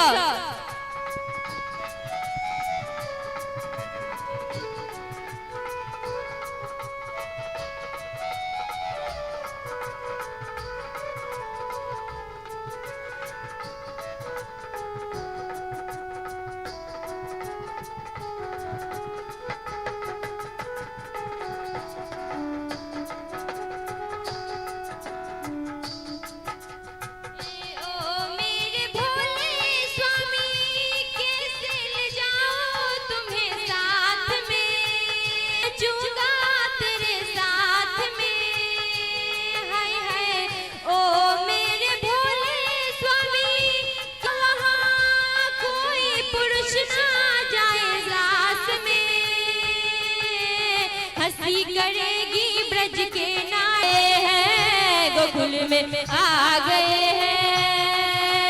एक दिन ओ भोले भंडारी, एक दिन ओ भोले भंडारी, बनकर ब्रज के नारी गोकुल में आ गए हैं, गोकुल में आ गए हैं, गोकुल में आ गए हैं, गोकुल में आ गए हैं। बोलो शंकर भगवान की जय। कहो न जय श्री। और जैसे रास प्रारंभ हुई और हमारे बाबा भी सज धर के, माँ पार्वती कहती है आप वहां कैसे जाएंगे, वहां केवल और केवल पुरुष है, वो भी श्री कृष्ण है, और वहां पे कोई भी पुरुष नहीं है। बाबा कहते हैं तो क्या हो गया, पर मैं भी जाऊंगा। बोले कैसे जाएंगे, बोले मुझे भी तैयार कर दो। कैसे, मुझे भी अच्छे से बढ़िया आप लोग समझ गए होंगे। बोले थोड़ी संभाल देना जटा को भी। और बोले इतनी बड़ी दाढ़ी का क्या करेंगे आप, दाढ़ी काट दूं क्या। बोले नहीं नहीं नहीं। तो एक लंबी घूंघट ले ली बाबा ने और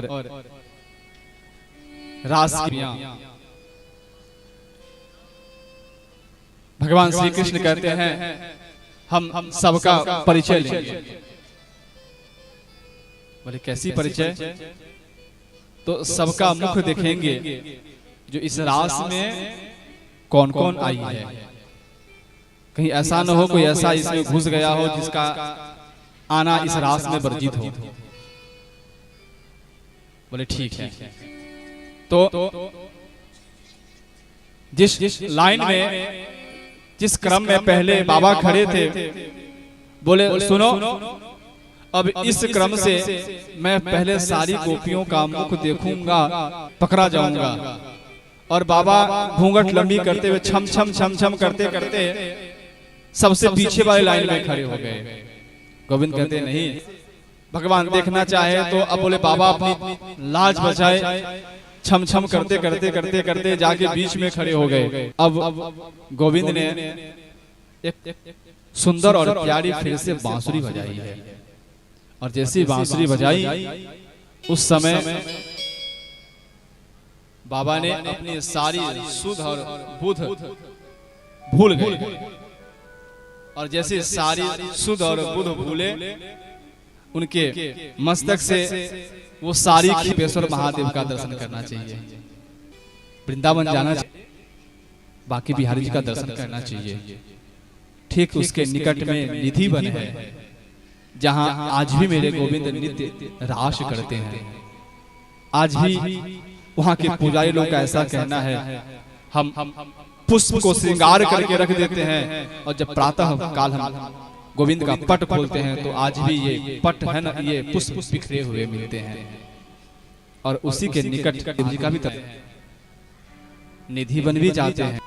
लेकिन बहुत ऐसे लोग हैं जो बरसाना जाकर के राधे रानी जी का दर्शन नहीं करते हैं। कुछ दूर पे ही है, वहां भी जाना चाहिए। वहां जाकर के वृषभानु दुलारी लाडली जी की दर्शन करने लगा लेते हैं, खूब थक जाते हैं, फिर किसी मंदिर में जाने लायक नहीं रहते हैं। 7 कोस है ना, 7 कोस चलने में वहां की परिक्रमा लगानी चाहिए। और गोवर्धन तो हमारी आदत है, जो हम जब कुछ कार्य करते हैं तो अगल बगल में ध्यान रखते हैं जो इन लोगों की मानसिकता क्या है। संत कहते हैं यदि गोवर्धन की परिक्रमा लगाए, कहो न जय श्री, कथा के मध्य में किसी अन्य चीजों का चर्चा नहीं करना चाहिए। आप लोग समझदार हैं। केवल और केवल श्री कृष्ण शरणम, गोवर्धन नाथ की जय हो, गोवर्धन नाथ की जय हो, राधा वल्लभ की जय हो। मन में खूब क्रीड़ा किए हो, खेले हो, अपनी जीवन बिताए हो वहां पर। और ऐसे जगह तो जो जाता है ना, ये साधारण व्यक्ति नहीं जाता है। जो मेरे गोविंद वहां जाए ना, तो फिर और कोई नाम याद ना हो तो कोई बात नहीं, राधे राधे तो याद है ना, कम से कम राधे राधे करना चाहिए। और भगवान श्री कृष्ण कहते हैं, महादेव यदि कोई भी भक्त यहाँ आएगा वो आपका दर्शन जरूर करेगा, और यदि गोपेश्वर महादेव जी का दर्शन नहीं करेगा तो वृंदावन आना उसका व्यर्थ हो जाता है। इसलिए कभी जाना हो तो गोपी का शरद पूर्णिमा की मध्य रात्रि चंद्रमा से अमृत टपक रही है। कई संतों का ऐसा भी कहना है जब शरद पूर्णिमा हो ना करते हैं, लेकिन उस रात्रि में ऐसा संतों का कहना है जो उस रात्रि में उस चंद्रमा से अमृत टपकती है, और उस अमृत जितना हो सके रात्रि काल में थोड़ा बाहर बैठना चाहिए शरद पूर्णिमा के रात्रि में। और उस दिन विशेष करके घर में खीर बनाना चाहिए। किसका खीर? केवल चावल का, सेवई का नहीं। कहो जय श्री। चावल की बढ़िया खीर बनानी चाहिए। और खीर कैसी? तो केवल दूध और शक्कर, उसमें पानी नहीं देना है। दूध और चावल और शक्कर देकर बढ़िया खीर बनानी है। और खीर जब बन जाए तो उसको छत पे रख दिया जाए, अथवा छत की साधन नहीं हो तो सीक बना करके सीक के ऊपर उसे खुला रखे, और बिल्कुल खुला न रखे, उसको चलनी से उसको ढांक दे। और ढकने के बाद पूरी रात्रि उसको छोड़ दे। और याद रखे उस खीर में धूप नहीं लगनी चाहिए। कभी कभी ऐसा होता है जो कभी निद्राधीन हो जाते हैं, तो अभी के लोगों का है, पर गांव में ये चीज बची हुई है। कहो ना जय श्री। गांव में अभी ये चीज बची हुई है। अभी प्रातः काल लोग उठते हैं, ब्रह्म मुहूर्त का सेवन करते हैं, पर शहरों की स्थिति बहुत खराब है। कहो ना जय श्री। उसकी चर्चा नहीं करेंगे हम। तो धूप लगने से पहले अर्थात ब्रह्म मुहूर्त में ही उस सीक पर से उस खीर को उतारनी चाहिए। और उस खीर को उतार के स्नानादि से नित्य क्रिया से निवृत्त होकर के मेरे गोविंद को भोग लगाना चाहिए खीर का। और मेरे गोविंद का खीर का, मक्खन मिश्री का भोग बहुत प्रिय है। खीर का भोग लगा करके और फिर पूरे परिवार उसका प्रसाद लेना चाहिए। और इतनी खीर नहीं बनानी चाहिए जो बर्बाद हो जाए और शाम तक रह जाए। 2, 5, 10 चम्मच हो, आपस में प्रसाद लेकर के उसको पूरा कर देना चाहिए। एक बात कहूं, आगे जो ये आश्विन महीने की पूर्णिमा आ रही है ना, शरद पूर्णिमा, उस दिन करके देखिएगा, बहुत आनंद आएगा। अब जब वो प्रसाद प्रातः काल लेंगे ना, हम ये अपना अनुभव बताते हैं, जब वो प्रसाद प्रातः काल लेंगे ना तो आपका रोम रोम खिल उठेगा, रोम रोम खिल उठेगा, क्योंकि उसमें अमृत बसा रहता है उस खीर में। कहो ना जय श्री। उस दिन शरद पूर्णिमा, अमृत टपक रही है शरद पूर्णिमा, और संतों का कहना है वो रात्रि 6 महीने की हो गई। कितनी महीने की? 6 महीने की विशाल रात्रि हो गई। और 6 महीने तक भगवान ने उन सबके साथ रास किया। आइए एक भजन के माध्यम से रास का आनंद लेंगे, फिर कथा में प्रवेश करेंगे। बोले रासेश्वर भगवान की, रासेश्वरी राधा रानी।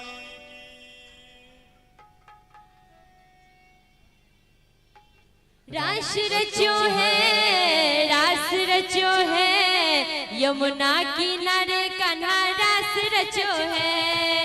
रास रचो है, रास रचो है, यमुना किनारे कन्हा रास रचो है। रास रचो है, रास रचो है, यमुना किनारे कन्हा रास रचो है। सब हाथ उठाकर प्रेम पूर्वक ताली बजाकर रास रचो है, रास रचो है, यमुना किनारे कन्हा रास रचो है। रास रचो है, रास रचो है, यमुना किनारे रे कान्हा रास रचो है। श्री राधे, रास में रास का ऐसा नियम है, रास में बैठे नहीं रहना चाहिए। ये गांव है, इसका बात हमें ध्यान में है, पर बैठे रहने चाहिए, खड़े हो जाइए। रास में बैठने का नियम नहीं है, खड़े होने का भी नियम है। और यदि भगवान के सामने डीजे पर नृत्य करते समय हमें कोई शर्म नहीं लगती है, लेकिन भगवान के सामने नृत्य करें तो हमें शर्म लगती है। यदि मन में किसी प्रकार का भाव ना हो तो भगवान के सामने मीठी मीठी ठुमका लगा के आप थोड़ी थोड़ी ताली भी बजा सकते हैं।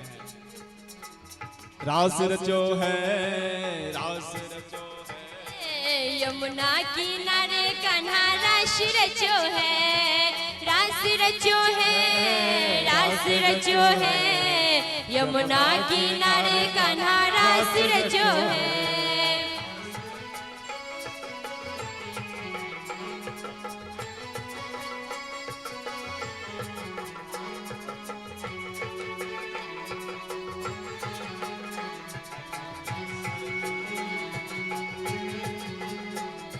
राधा नाचे कृष्ण नाचे, नाचे गोपी संग, राधा नाचे गोपी नाचे, नाचे राधा संग। मन मेरा हो गई सखी रे पावन वृंदावन, रास रचो है, रास रचो है, यमुना किनारे कान्हा रास रचो है, रास रचो है, रास रचो है, यमुना किनारे कान्हा रास रचो है। दोनों हाथ ऊपर उठा के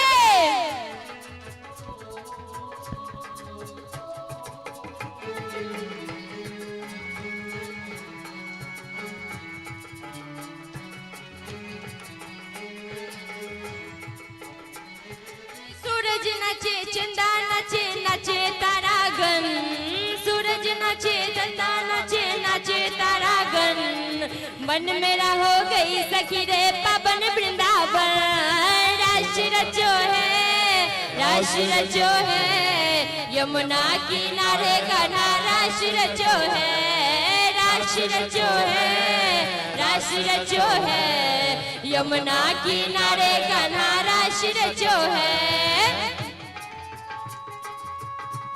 रासेश्वर भगवान की, गोपेश्वर महादेव की, रासेश्वरी राधा रानी की।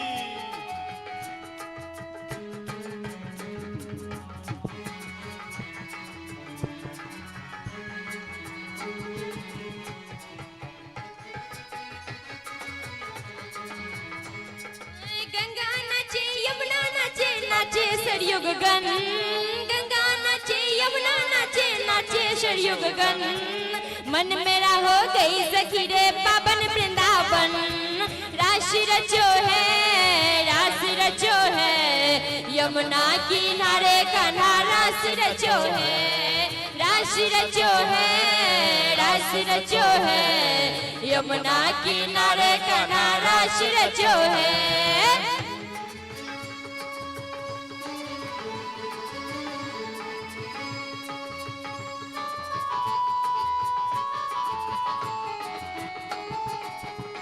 बोलिए रास रसेश्वर भगवान की जय।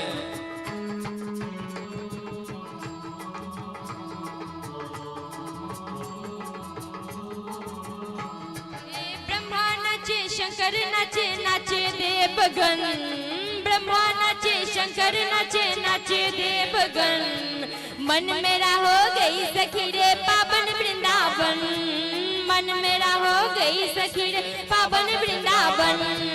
रास रचो है, रास रचो है, यमुना किनारे कान्हा रास रचो है, रास। दोनों हाथ ऊपर उठा के जोर से, यमुना किनारे कान्हा रास रचो है, रास रचो है, रास रचो है, यमुना किनारे कान्हा रास रचो है, रास रचो है, रास रचो है, यमुना किनारे कान्हा रास रचो है। रास रचो है, रास रचो है, यमुना किनारे कन्हा रास रचो है, रास रचो है, रास रचो है, यमुना किनारे कन्हा रास रचो है, रास रचो है, रास रचो है, यमुना किनारे कन्हा रास रचो है। रासेश्वर भगवान की जय। बैस रहो, सब गोटे बैस रहो।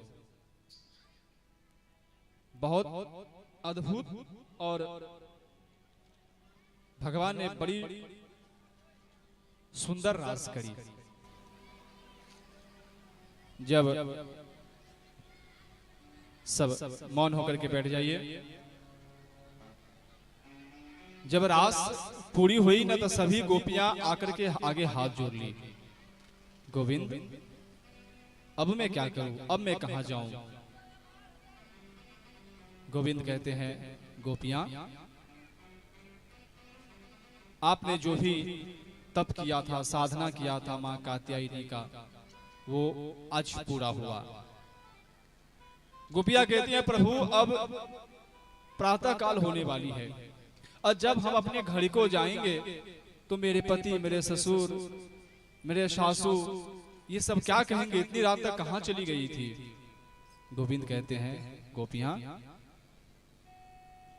जैसे ही आप लोग अपने घर छोड़ के निकले ना हमारे भरोसे, तब से वो लोग अचेत अवस्था में पड़े हुए हैं। उनको भान ही नहीं है मेरी घर की गोपियां कहां गई है। अब उसे भान तभी आएगा जब गोपियां आप सभी अपने घर को जाएंगी।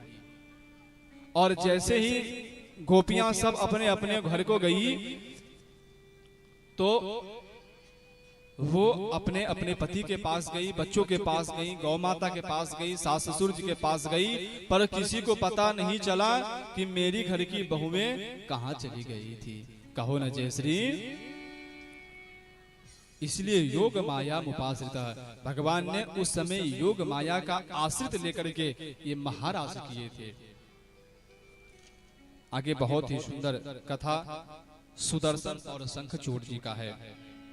एक बार नंद बाबा महाशिवरात्रि के दिन अपने पत्नी यशोदा जी के साथ शिव पूजन के लिए कहीं जा रहे थे। एक बात कहूं, सानंदम सतनम सुतास्तु सुधिया कांता प्रिया लापनी इच्छा पूर्ति धनम सयो सिति रति स्वाज्ञा परा सेवका आतिथ्यम शिव पूजनम प्रतिदिनम मिष्टान्न पानम गृहे साधो संगमुपासते च सततम धन्यो गृहस्थाश्रमः। ये गृहस्थाश्रम की वर्णन है। ये पत्नी का प्रेम, ये बच्चों का प्रेम केवल और केवल गृहस्थाश्रम में ही प्राप्त होता है और कहीं अन्य प्राप्त नहीं होता है। और जब हम गृहस्थाश्रम में है ना तो गृहस्थाश्रम की एक नियम बताई है, आतिथ्यम शिव पूजनम प्रतिदिनम। हमारे घर में कभी भी यदि अतिथि का आगमन हो ना तो मन में क्रोध नहीं करना चाहिए। कौन आ गया, कहां से आ गया, कैसे आ गया, अब इसकी हमें सेवा करनी पड़ेगी, ऐसा मन में कभी विचार नहीं करना चाहिए। 5 प्रकार के देव शास्त्र बताए गए हैं। मातृदेवो भव, माँ देवता के समान है। पितृदेवो भव, पिता देवता के समान है। आचार्य देवो भव, हमारे घर में जो पंडित जी आते हैं, विद्वान आते हैं, ये भगवान के समान है। आचार्य देवो भव, अतिथि देवो भव। कभी कोई ऐसे व्यक्ति आ जाए जिसके आने का तिथि हमें पता न हो और अचानक वो आ जाए, भूखा आ जाए, प्यासा आ जाए, कोई भी हो सकता है, अतिथि याचक भी हो सकता है। और ऐसे समय में यदि अतिथि आ जाए तो उसका अनादर नहीं करना चाहिए। उसका अनादर गोविंद का अनादर है। और परस्पर देवो भव, हम जो आपस में एक दूसरे देख रहे हैं ना उसे भी भगवान स्वरूप समझना चाहिए। आतिथ्यम शिव पूजनम प्रतिदिनम, और शिव पूजनम प्रतिदिनम। एक बात कहे, अभी भले हम अपने अपने कर्म को छोड़ दिए हैं, लेकिन हमें इतना ध्यान तो है, जो काफी जैसे हमारे दादाजी वगैरह थे, उनको हम देखते थे। क्या देखते थे? प्रातः काल उनका उठना, जो कृषि कार्य है, खेत का कार्य, उसे करके आना, स्नान करना, शालिग्राम की पूजा करना, और शालिग्राम की पूजा के साथ साथ भगवान गौरी शंकर का पूजा करना। जिस घर में शालिग्राम की पूजा नहीं होती थी, जिस घर में गौरी शंकर अर्थात मिट्टी के पार्थिव शिवलिंग बना करके उसकी पूजा होती थी, और अभी भी ऐसा घर होगा जहां शालिग्राम की पूजा होती है और गौरी शंकर की पूजा होती है। जब तक घरों में शालिग्राम की और गौरी शंकर की पूजा नहीं हो जाती थी, तब तक दादाजी लोग अन्न भी नहीं खाते थे, जल भी नहीं पीते थे। नहीं, आज हमारे घर में शालिग्राम की पूजा नहीं हुई है, आज हमारे घर में गौरी शंकर की पूजा नहीं है। और आज स्थिति ये हो गई है कि मुश्किल से कुछ ऐसे घर पड़े होंगे जिनके घर में शालिग्राम होगा, और कई गांव तो मैं ऐसा देखता हूँ केवल पंडित जी के घर में ही शालिग्राम मिलती है, अन्य कहीं नहीं मिलता है। कहो न जय श्री। जब हम अपने कर्म को छोड़ेंगे तो दुख भोगना निश्चित है भाई। जब हम शालिग्राम की पूजा करना छोड़ देंगे, जब हम गौरी शंकर की पूजा करना छोड़ देंगे, तो दुख भोगना निश्चित है, फिर हमें कोई नहीं बचा सकता है। आज वसुदेव जी, आज नंद बाबा और यशोदा दोनों शिव पूजन के लिए जा रहे हैं, और शिव पूजन में प्रदोष का समय था, रात्रि काल हो गया था। रात्रि की जो शिव जो पूजन है प्रदोष में, विशेष करके रात्रि काल ही करना चाहिए, उसको बोलते हैं मासिक शिवरात्रि। कई लोग शिवरात्रि में शिव की पूजा दिन में कर लेते हैं। ऐसी देखा जाए तो शिव की पूजा कभी भी करे कोई बात नहीं है, लेकिन जब बात मासिक शिवरात्रि की आती है तो शिव की पूजा रात्रि में करना चाहिए। कहो ना जय श्री। आप हमारी कथा तो समझ में आ रही है ना? हाँ, तो शिव की पूजा मासिक शिवरात्रि में रात्रि में करनी चाहिए। और रात्रि में नंद बाबा शिव पूजन करके आ रहे थे, उसी समय एक अजगर, जो कि असुर का स्वरूप का था, वो अजगर नंद बाबा को पकड़ लिया, और भगवान ने अपने चरण स्पर्श किए उससे, और उसका कल्याण किए। उसके बाद एक दिन की बात है कि राम और श्याम अपने गोपगणों के साथ बैठ करके क्रीड़ा कर रहे थे। उसी समय एक शंखचूड़ नामक राक्षस आया, और शंखचूड़ नामक राक्षस जैसे ही गोपगण को चुरा चुरा कर ले जाने लगा, तो भगवान कृष्ण की नजर पड़ी और उसका भी उन्होंने कल्याण किया। एक बहुत ही सुंदर गीत है जिसका नाम है युगल गीत। भागवत जी में 5 गीत है। कहो न जय श्री। भागवत जी में कितने गीत हैं? 5 गीत है। इसके बाद एक दिन नारद जी गए। कहां गए? मथुरा में गए। और आज नारद जी ने सारी सत्य बात बता दी कंस को। कंस देख, उस समय में जब देवकी के गर्भ से बालक था ना, वो कन्या नहीं थी, वो लल्ला था। और वसुदेव जी क्या किए पता है? चोरी से टोकरी में रखा और जाकर के गोकुल में नंद बाबा को दे आया। और अभी जो नंद बाबा का छोरा है वो वसुदेव का ही छोरा है, और वही कृष्ण तेरे मृत्यु का कारक है। आज सत्य बता दी नारद जी ने कंस को जाकर के। कंस बहुत क्रोधित हुआ, पकड़ लिया उसे, मारने लगे वसुदेव जी को। वसुदेव जी आज मैं नहीं छोड़ूंगा आपको, आपने मेरे साथ धोखा किया है। नारद जी पकड़ लिए। वसुदेव जी, कंस ऐसी पाप नहीं करते, इनको छोड़ दो, इनका कोई दोष नहीं है। उस समय छोड़ दिए। फिर से कारागार में जाकर के देवकी और वसुदेव को बंद कर दिए, और इधर मारने का षड्यंत्र करने लगे कंस। एक दिन अक्रूर को बुलाते, अक्रूर इधर आओ, हम बड़े यज्ञ का आयोजन कर रहे हैं, और इस आयोजन में हमें उस नंद के छोरा का बुलाना है। कृष्ण और बलराम दोनों को बुलाना है, और बुला करके उनको यहीं मार देंगे। पूरी आयोजन करी, रात्रि काल अक्रूर जी को कहा, पूरी रात्रि विचार किए, मैं कैसा अभागा हूं जो भगवान को मारने का कार्य हमें ही सौंपा गया है। भगवान की जैसी मर्जी। प्रातः काल रथ पर सवार हुए और गोकुल की ओर प्रस्थान किए। जैसे ही उस ब्रज की ओर गए, मन में विचार कर रहे, भगवान क्षमा करना मुझे, और गए ब्रज। जब ब्रज में गए तो नंद बाबा से मिले, नंद बाबा से मिले, कृष्ण से मिले, बलराम से मिले अक्रूर जी को, और संदेशा ला करके कहे, मैं कृष्ण और बलराम जी को मैं मथुरा ले जाने के लिए आया हूं। और जैसे ही ये बात सुनी, देवकी वसुदेव जी की आंखों से आंसू गिरने लगे।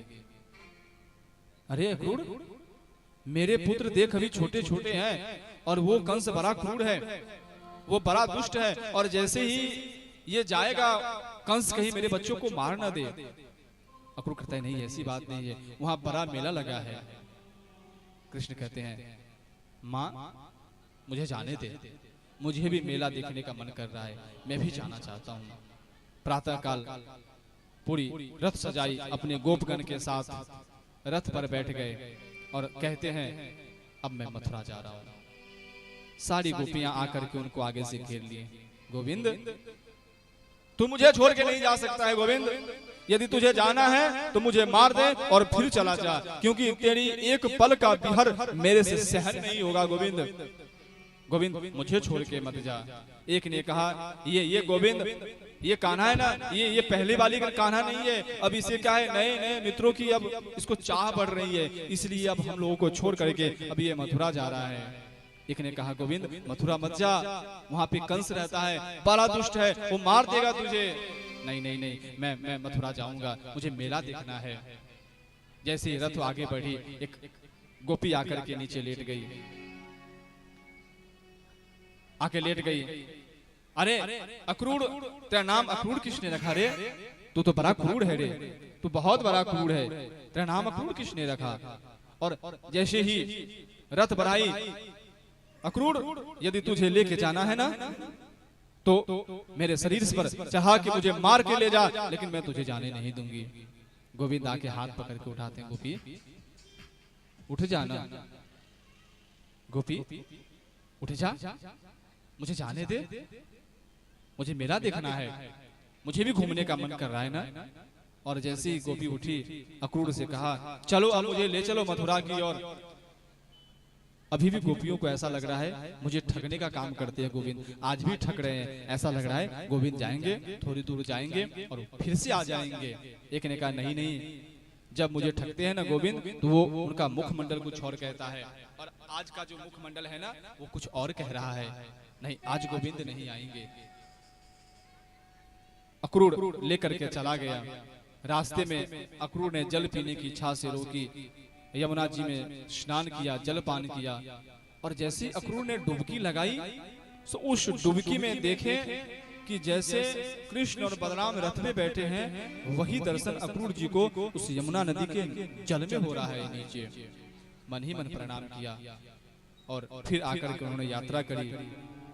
यात्रा के बाद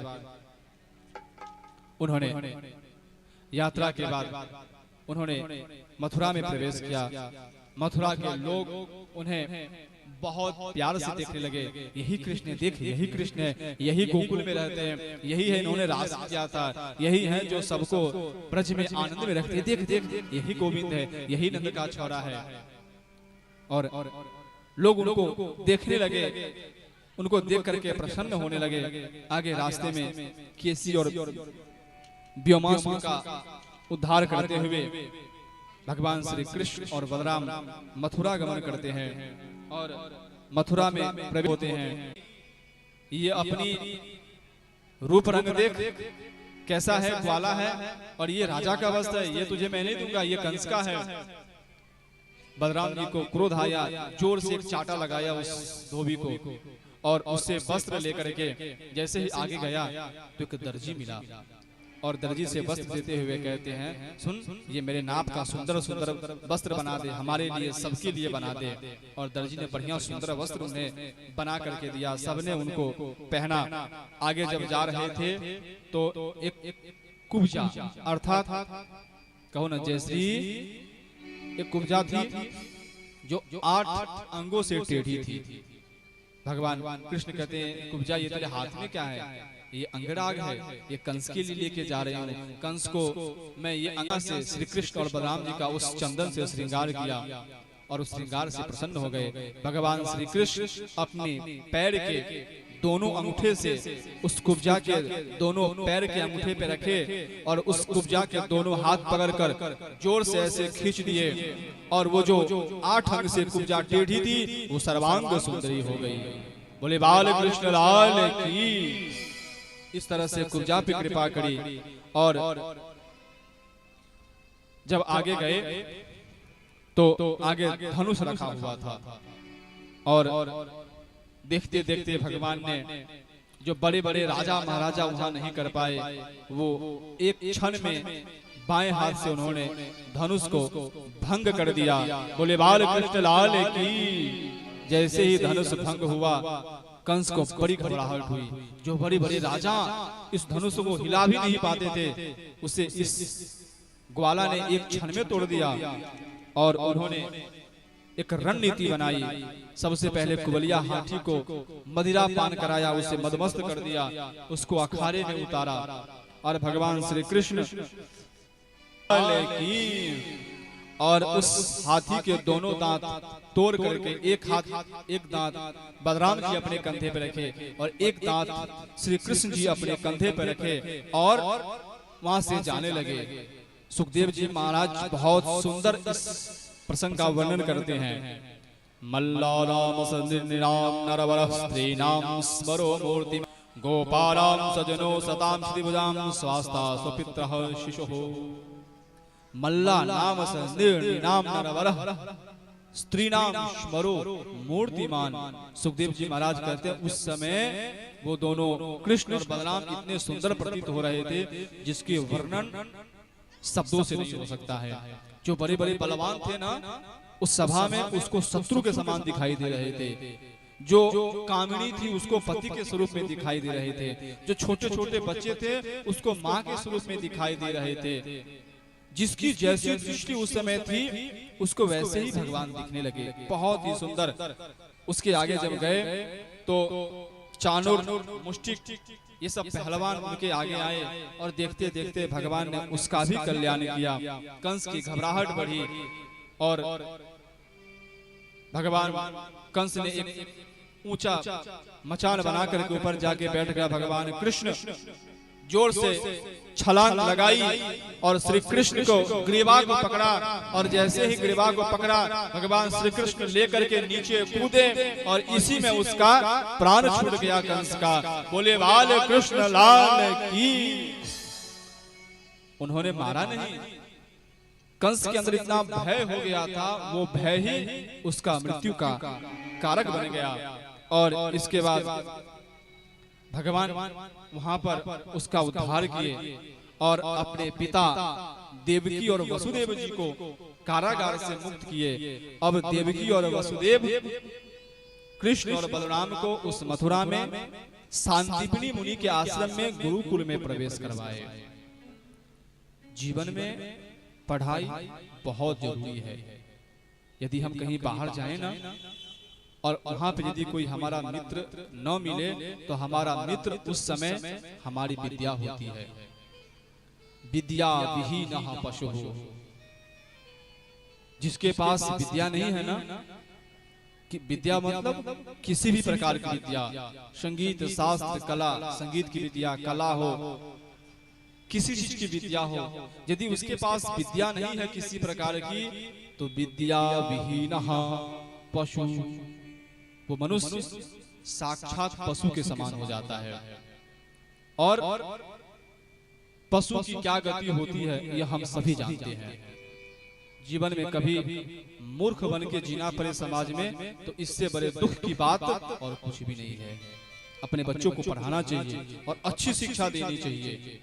एक बात कहूं, यदि हम अपने बच्चों को यदि संस्कार देंगे, यदि हम अपने बच्चों को संस्कार देंगे तो उस बच्चे के जीवन में कार आने में समय नहीं लगेगा।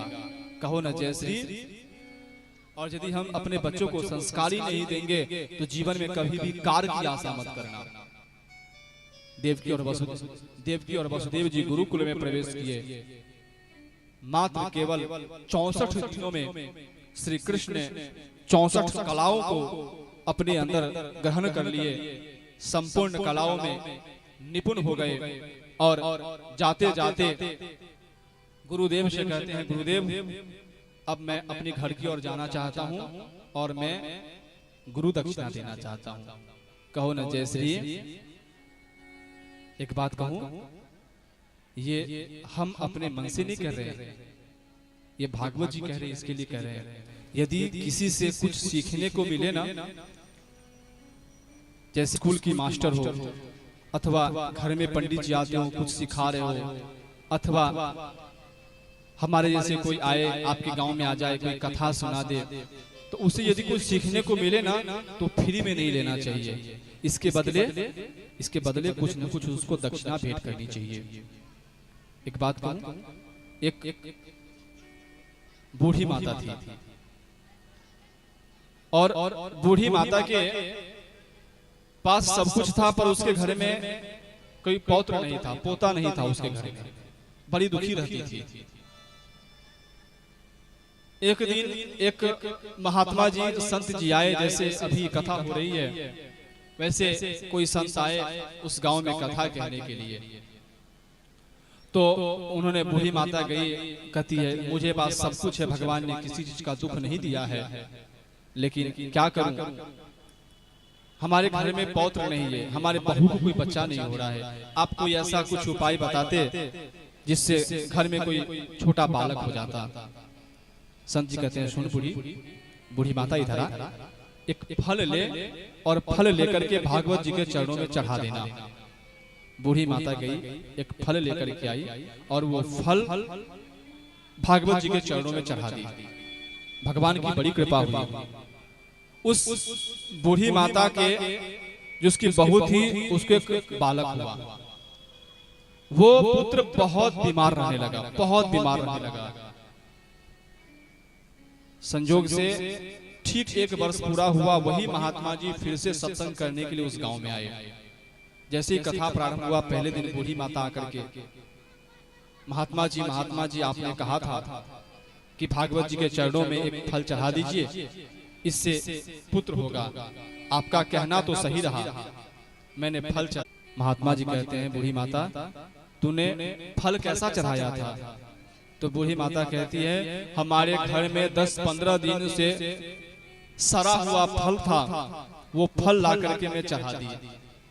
महात्मा जी कहते हैं, इसीलिए तूने सड़ा हुआ फल चढ़ाया है, इसीलिए तेरा जो पोता हुआ है वो सड़ा हुआ है। कहो ना जय श्री।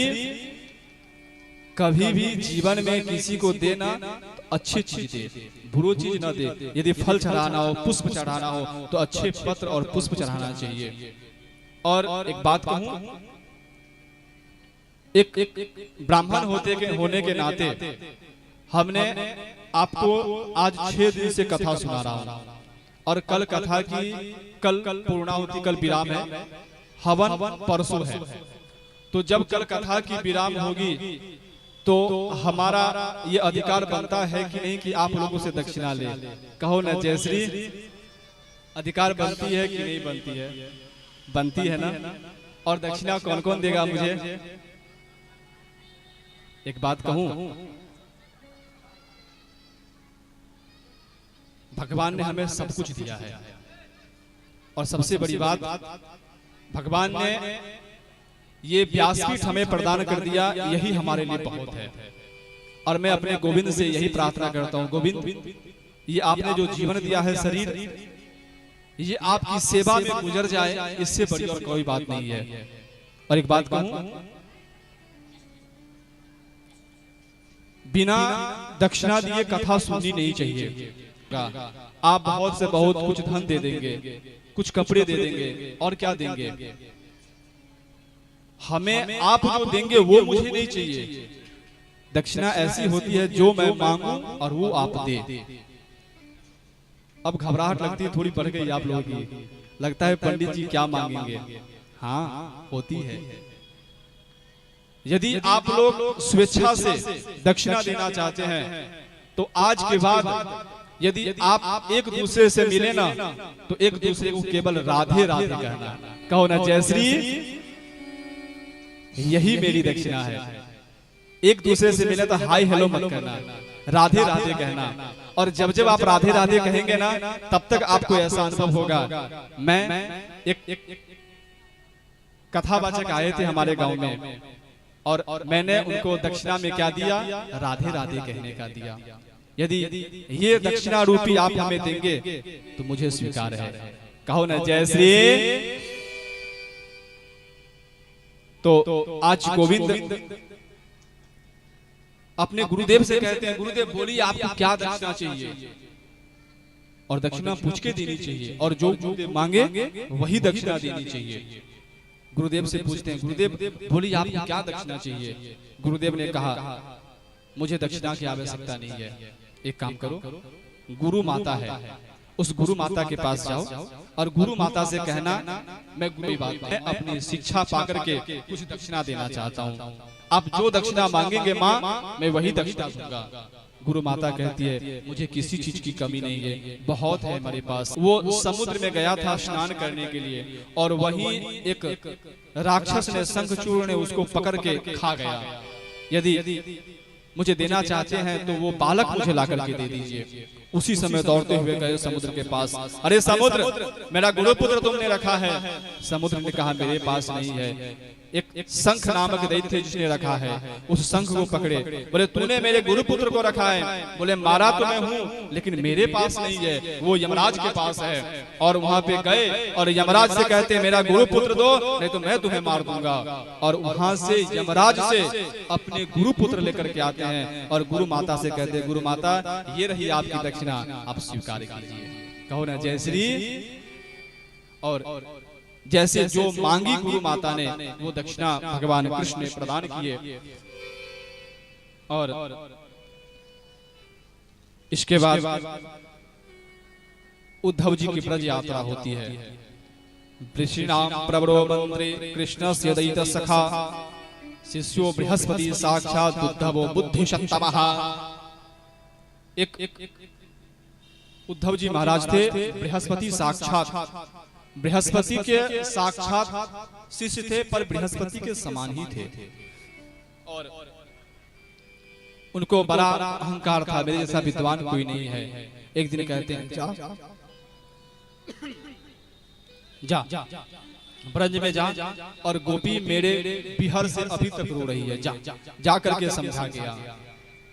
और उद्धव ने आज्ञा पाकर के जैसे ब्रज में गए ना, और ब्रज में जैसे ही प्रवेश किए वो रथ देखे तो गोपियों को लगा आज लगता है मेरा प्राण प्रीतम मेरे गोविंद आ रहे हैं, लग रहे मेरे गोविंद आ रहे हैं। दौड़ी दौड़ी आकर के, लेकिन देखिए ये गोविंद नहीं है, ये गोविंद का भेजा हुआ एक दूत है, उद्धव है, ये गोविंद का मित्र है।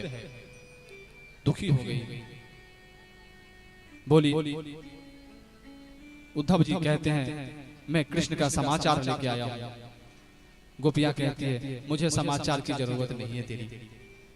उद्धव जी कहते हैं मुझे यशोदा मैया से मिलना है, मुझे नंद बाबा से मिलना है।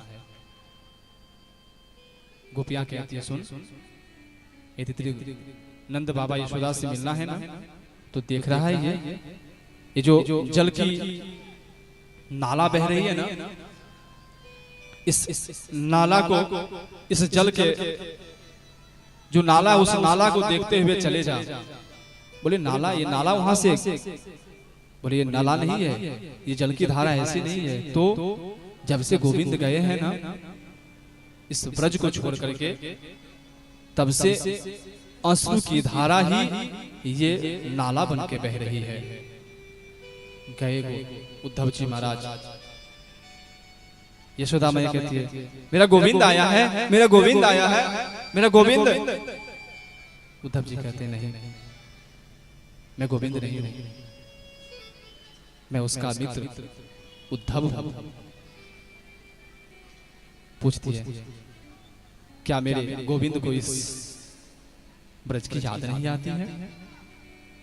क्या मैं बूढ़ी, ये बूढ़े पिता, उनको याद नहीं आती है क्या?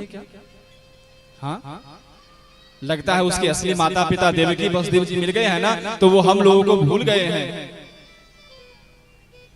इसीलिए वो नहीं आ रहे हैं ना।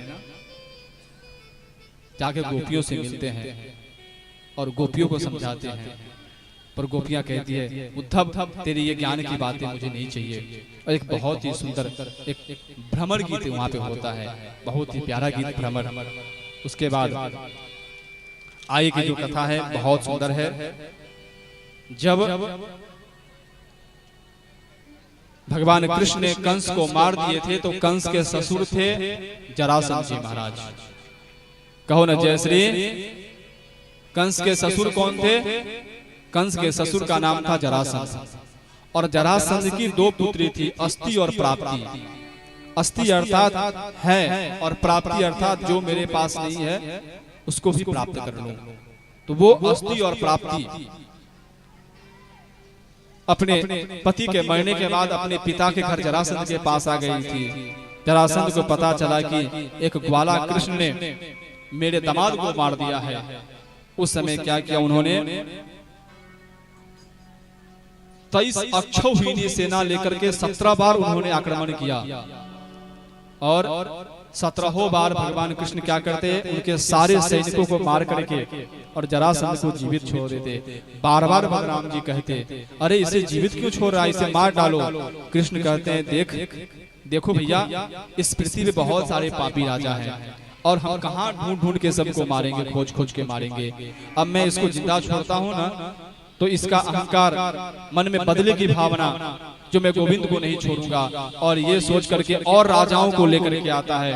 इस तरह से उन्होंने 17 बार 23 अक्षौहिणी सेना लेकर के आया और उन्होंने 17 बार उनको परास्त किया और 17 बार उन्होंने जिंदा छोड़ दिया जरासंध को। इस बार एक बार जरासंध के परम मित्र थे काल यवन। उस समय काल यवन के सामने कोई भी खड़ा हो, इतना कोई बलशाली योद्धा नहीं था। काल यवन को वरदान मिला था, उसके सामने जो भी खड़ा हो जाएगा उसका संपूर्ण बल उस काल यवन में समाहित हो जाएगा। इसके लिए उन्होंने सारा राजाओं को परास्त कर दिया था। इस बार जरासंध के परम मित्र थे काल यवन जी, और काल यवन को लेकर के जब आए तो पता चला कृष्ण को, श्री कृष्ण को पता चला जो अब काल यवन आ रहा है और बड़ा दुष्ट राजा है ये। उन्होंने क्या किया? रातों रात विश्वकर्मा जी से कहते हैं विश्वकर्मा जी समुद्र के बीच में द्वारिका का निर्माण कीजिए आप। और उस समय श्री कृष्ण के आदेश से विश्वकर्मा जी के द्वारा समुद्र के मध्य में द्वारिका का निर्माण होता है। बोलिए द्वारिकाधीश की जय। और उस समय अपने संपूर्ण स्वजन हितैषी को रातों रात द्वारिका में रख के आ जाते हैं, और इधर तब तक काल यवन आक्रमण करता है। और जब काल यवन आक्रमण करता है तो भगवान श्री कृष्ण युद्ध भी करते हैं, आगे भी बढ़ते हैं, युद्ध भी करते हैं, आगे बढ़ते हैं, और धीरे धीरे युद्ध करते करते एक पर्वत पे चढ़ जाते हैं भगवान श्री कृष्ण। अब काल यवन क्या करते हैं? उस पर्वत को चारों तरफ से आग लगा देते हैं, उस पर्वत को चारों तरफ से आग लगा देते हैं, और भगवान श्री कृष्ण उस पर्वत से जोर से छलांग मांगते हैं और छलांग लगा करके भागने लगते हैं। काल यवन कहता है रुको रुको रुको रुको, कहाँ भाग रहे हो? रणछोड़ कहाँ भाग रहे हो? और उस समय भगवान श्री कृष्ण रण को छोड़ करके भागे हैं, इसलिए उनका नाम पड़ा है रणछोड़ राय की। और जब रणछोड़ भगवान श्री कृष्ण रण को छोड़ करके भागे, एक गुफा में प्रवेश किए, और उस गुफा में एक राजा सोए हुए थे जिसका नाम था मुचकुंद। और उस मुचकुंद राजा को ये वरदान था, उस मुचकुंद राजा पूर्व में देवताओं को सहायता के लिए स्वर्ग गया था और देवताओं से कहा था कि मैं बहुत ज्यादा थक गया हूँ, मुझे कोई निद्रा भंग न करे, कोई मुझे उठाए, और जो भी मुझे उठाएगा वो मेरी दृष्टि के सामने आएगा और जल करके भस्म हो जाएगा। और ये बात श्री कृष्ण जानते थे। उस गुफा में प्रविष्ट किए जहाँ मुचकुंद सो रहे थे, अपनी दुपट्टा लेकर के उस मुचकुंद के ऊपर उड़ा दिए। कालीबन दौड़ते दौड़ते आया, अरे कृष्ण तू सोया हुआ है, सोने का नाटक करता है, मैं तुझे नहीं छोड़ूंगा। और उस सोए हुए मुचकुंद को जोर जोर से लात मारने लगा। मुचकुंद की आंखें खुली और उसके आंखों के सामने कालीयवन, और कालीयवन एक क्षण में जल के भस्म हो गया। बोले बाल कृष्ण लाल की। और उस समय में कालीयवन का उन्होंने उद्धार किया। मुचकुंद भगवान श्री कृष्ण को प्रणाम करते हैं, स्तुति करते हैं, उन्हें वरदान आदि लेते हैं। और उसके बाद कालीयवन को मार करके अब बलराम और श्री कृष्ण द्वारिका के लिए प्रस्थान करते हैं। और द्वारिका में जाकर के परीक्षित जी महाराज से कहते हैं, सुखदेव जी हे राजन, अब रेवत की पुत्री से, रेवत की पुत्री रेवती से बलराम जी का विवाह होता है। बोले बलराम भगवान की। और रेवत की पुत्री रेवती से भगवान बलराम जी का विवाह होता है और वो द्वारिका में रहने लगते हैं। उसी समय इधर विदर्भ देश का राजा भीष्मक, उसके 5 पुत्र थे। विदर्भ देश के राजा, उसके 5 पुत्र थे, रुक्मी, रुकमरथ, रुकबाहु, रुकमेश, रुकमाली। ये 5 पुत्र और उसकी एक पुत्री थी जिसका नाम था रुक्मिणी। राजा भीष्मक को यह बहुत इच्छा थी कि मैं अपने पुत्री का विवाह श्री कृष्ण से करूं, लेकिन उसके जो भाई थे रुक्मी, उसकी इच्छा थी मैं अपनी पुत्री का विवाह शिशुपाल से करूंगा। मां रुक्मिणी भी मन ही मन यदि रुक्मिणी की झांकी बन गई हो तो उसे ले आए। तो मन ही मन मां रुक्मिणी उनको पति मान ली थी, भगवान श्री कृष्ण को। और मन ही मन पति मान ली थी, पर यह संदेशा उनके पास लेके कौन जाए। अब विवाह तय हो चुका था, 2-5 दिनों में उनकी विवाह होने वाली थी शिशुपाल से। और इस समय एक ब्राह्मण का सहारा दिया, एक ब्राह्मण देवता को बुलाए। ब्राह्मण देवता आप इधर आइए, एक मेरा छोटा सा कार्य है, आप उसे कर देते। उस समय सबसे पहले इस धरा पर सबसे पहले प्रेम पत्र मां रुक्मिणी लिखती है। और उस प्रेम पत्र को लिखते समय विचार करती है मां रुक्मिणी, इसका संबोधन में कैसे करूं, ये पत्र में किसको लिख रही हूं। यदि मैं ऐसा, और यदि मैं इनका नाम लेती हूं श्री कृष्ण, तो भी मेरे पति का अपमान होता है, पति का नाम नहीं लेना चाहिए। अब मैं संबोधन किससे करूं, उनको पता कैसे चलेगा कि ये पत्र श्री कृष्ण का है। उस समय में एक काल हमारे कुल में गिरजा पूजन का विधान है, और उस गिरजा पूजन में मैं प्रातः काल इस मुहूर्त में मैं जाकर के गिरजा पूजा करूंगी। उस समय में गिरजा पूजन के समय में मैं अकेले रहूंगी। और हे नाथ, आप उस समय में आइएगा और आकर के मेरे हाथ पकड़ कर अपने रथ में बैठा करके आप मुझे अपहरण करके आप द्वारिका ले जाइएगा। और ये पत्र ब्राह्मण को दिए, और वो पत्र ब्राह्मण झट से गए द्वारिका, और द्वारिका में जाकर के पत्र भगवान श्री कृष्ण को देते हैं। भगवान कहते हैं ये पत्र ब्राह्मण देवता आप ही पढ़ के सुनाइए। और ब्राह्मण देवता वो पत्र पढ़ के वहां पे सुनाते हैं और कहते हैं ब्राह्मण देवता आप दौड़ के जाइए और आश्वासन दीजिए रुक्मिणी को, मैं जल्दी आ रहा हूं। और यहाँ पर दौड़ करके गए, गिरजा पूजन के लिए मां रुक्मिणी जा रही है। मन में चिंता हो रहा है, ब्राह्मण देवता अभी तक नहीं आए, क्या संदेश आए, संदेशा नहीं लाए हैं। जब गिरजा पूजन के लिए मंदिर में अपने पैर रखी रही थी कि ब्राह्मण के ऊपर उनकी दृष्टि पड़ी और ब्राह्मण देख करके माँ रुक्मिणी को हंस दिए। माँ रुक्मिणी समझ गई, बात बन गई है और गई गिरजा पूजन करके। जैसे ही माँ रुक्मिणी बाहर निकली, शिशुपाल के सेना सब उनके रक्षा में खड़े हैं, उनके भाई रुक्मी के पूरी सेना सब उनके रक्षा में खड़ी है। इधर दौड़ते हुए भगवान, उधर रथ पर बैठे हुए भगवान आ रहे हैं। अब किसी सैनिक की दृष्टि न पड़ जाए, इसके लिए सभी सैनिकों को देखते हुए माँ रुक्मिणी एक बार मुस्कुरा देती है और माँ की मुस्कुराहट इतनी प्यारी होती है कि सभी द्वारपाल, सभी सैनिक भूल जाते हैं मुझे क्या करना है। और ऐसा कहते हैं जो रुक्मिणी का हरण भगवान श्री कृष्ण ने किया है, ऐसा नहीं। माँ रुक्मिणी दौड़ती हुई गई और भगवान श्री कृष्ण की हाथ पकड़ती है। माँ रुक्मिणी भगवान श्री कृष्ण की हाथ पकड़ती है, कहते अब देर नहीं करना है, चलो, और झट से रथ पे बैठती है और रथ जोर से लेकर के भागने लगते हैं। तब तक ध्यान टूटता है, अरे अरे रुक्मिणी को लेकर के भाग रहे हैं, पकड़ो पकड़ो। और भगवान श्री कृष्ण इधर से सबका संहार करते, सबको मारने लगते हैं। रुक्मी प्रतिज्ञा करता है, मैं अपने बहन को लेकर के आऊंगा, नहीं तो मैं अपने नगरी में प्रवेश नहीं करूंगा। और अपने बहन का पीछा करते करते बहुत दूर चले जाते हैं। और जब बड़ा भला भगवान श्री कृष्ण को कहने लगते हैं तो भगवान को बर्दाश्त नहीं होता है। भगवान झट से उनके पास जाते हैं और उनको परास्त करके तलवार लेकर के जोर से मारने के लिए प्रयास करते हैं।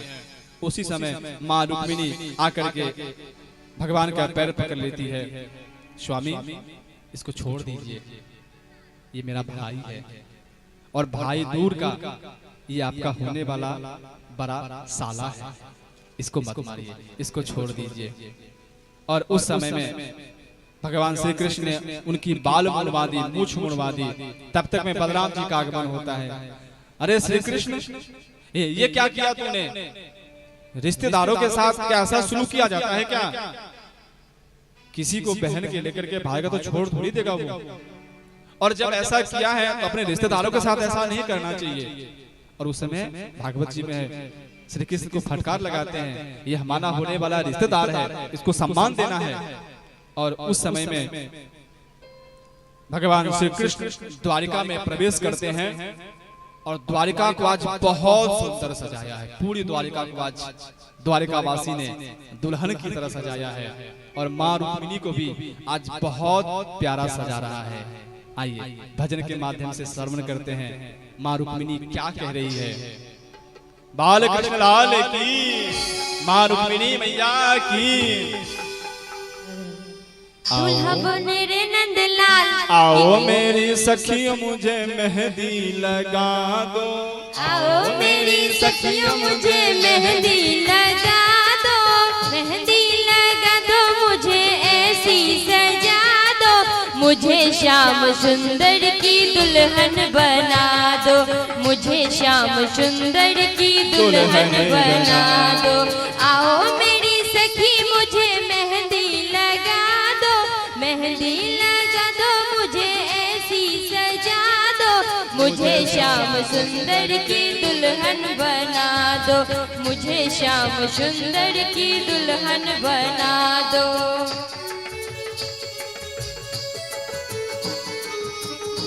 रुक्मिणी मैया की, दूल्हे सरकार की।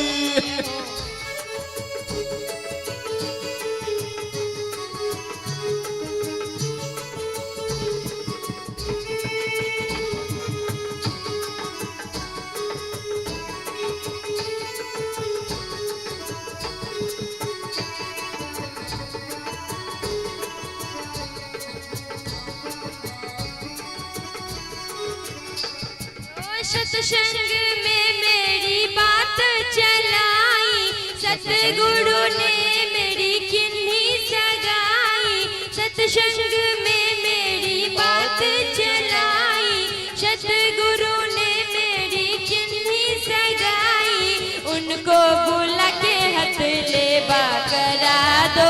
उनको बुला के हाथ लेवा करा दो। आओ मेरी सखी मुझे मेहंदी लगा दो, आओ मेरी सखी मुझे मेहंदी लगा दो। मुझे श्याम सुंदर की दुल्हन बना दो, मुझे श्याम सुंदर की दुल्हन बना दो। सब को प्रेम पूर्वक हाथ उठाकर राधा रुक्मणी और कृष्ण जी के शादी में सब को हाथ उठाकर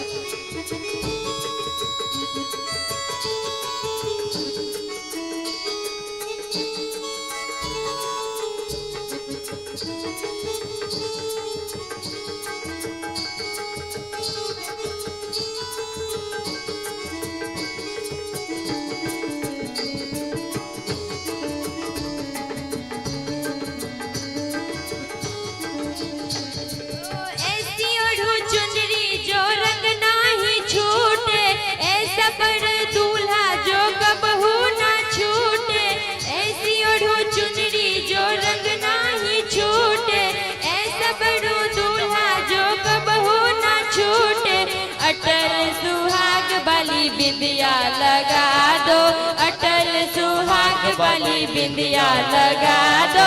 मुझे श्याम सुंदर की दुल्हन बना दो, मुझे श्याम सुंदर की दुल्हन बना दो। आओ मेरी सखी मुझे मेहंदी लगा दो, आओ मेरी सखी मुझे मेहंदी लगा दो। मुझे श्याम सुंदर की दुल्हन बना दो, मुझे श्याम सुंदर की दुल्हन बना दो, मुझे श्याम सुंदर की दुल्हन बना दो।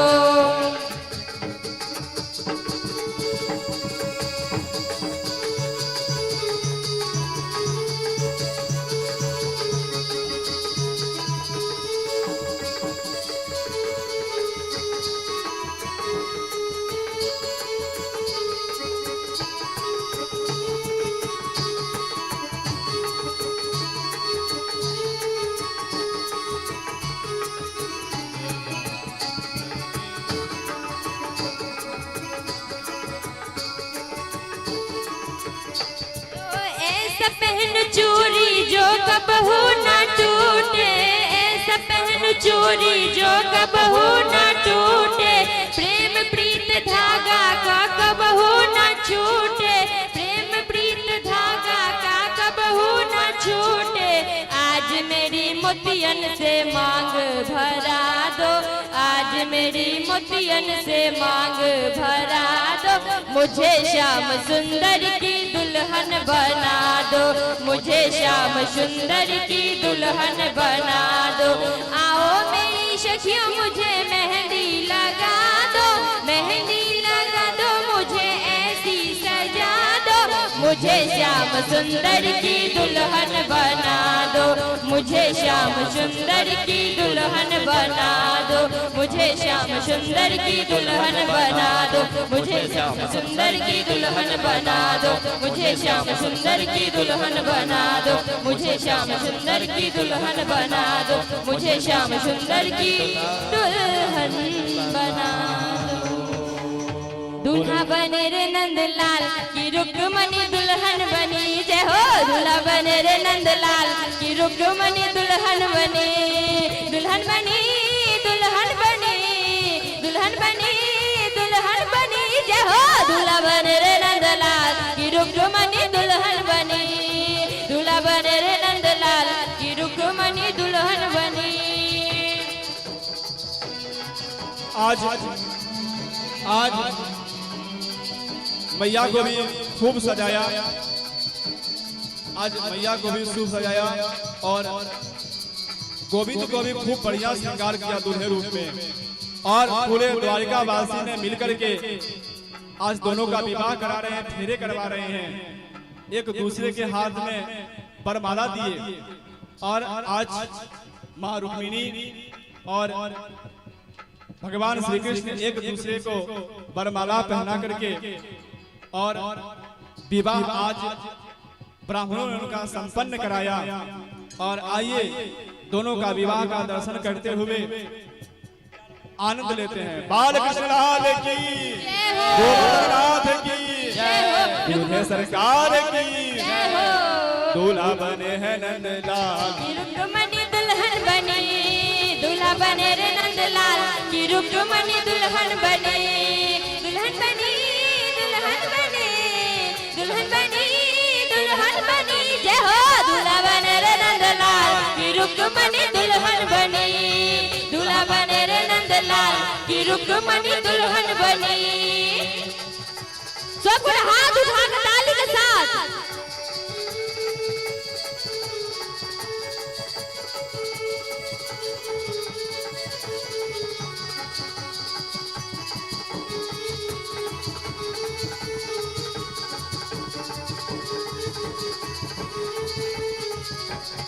रुक्मणी पहने है सतरंगी साड़ी हो सतरंगी साड़ी रुक्मणी पहनी है सतरंगी साड़ी हो सतरंगी साड़ी पीतांबर नंदलाल की रुक्मणी दुल्हन बनी जय हो दूल्हा बने रे नंदलाल की रुक्मणी दुल्हन बनी दुल्हन बनी दुल्हन बनी दुल्हन बनी दुल्हन बनी जय हो दूल्हा बने रे नंदलाल की रुक्मणी दुल्हन बनी दूल्हा बने रे नंदलाल की रुक्मणी दुल्हन बनी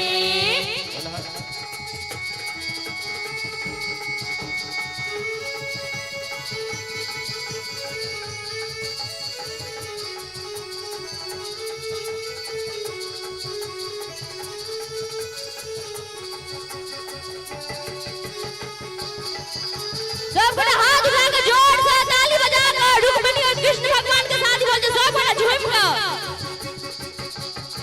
रुक्मणी पहनी है मोतियन माला हो मोतियन माला रुक्मणी पहने है मोतियन माला हो मोतियन माला बेजजी नंदलाल की रुक्मणी दुल्हन बनी जय हो दूल्हा बने रे नंदलाल की रुक्मणी दुल्हन बनी दुल्हन बनी दुल्हन बनी दुल्हन बनी दुल्हन बनी जय हो दूल्हा बने रे नंदलाल की रुक्मणी दुल्हन बनी दूल्हा बने रे नंदलाल की रुक्मणी दुल्हन बनी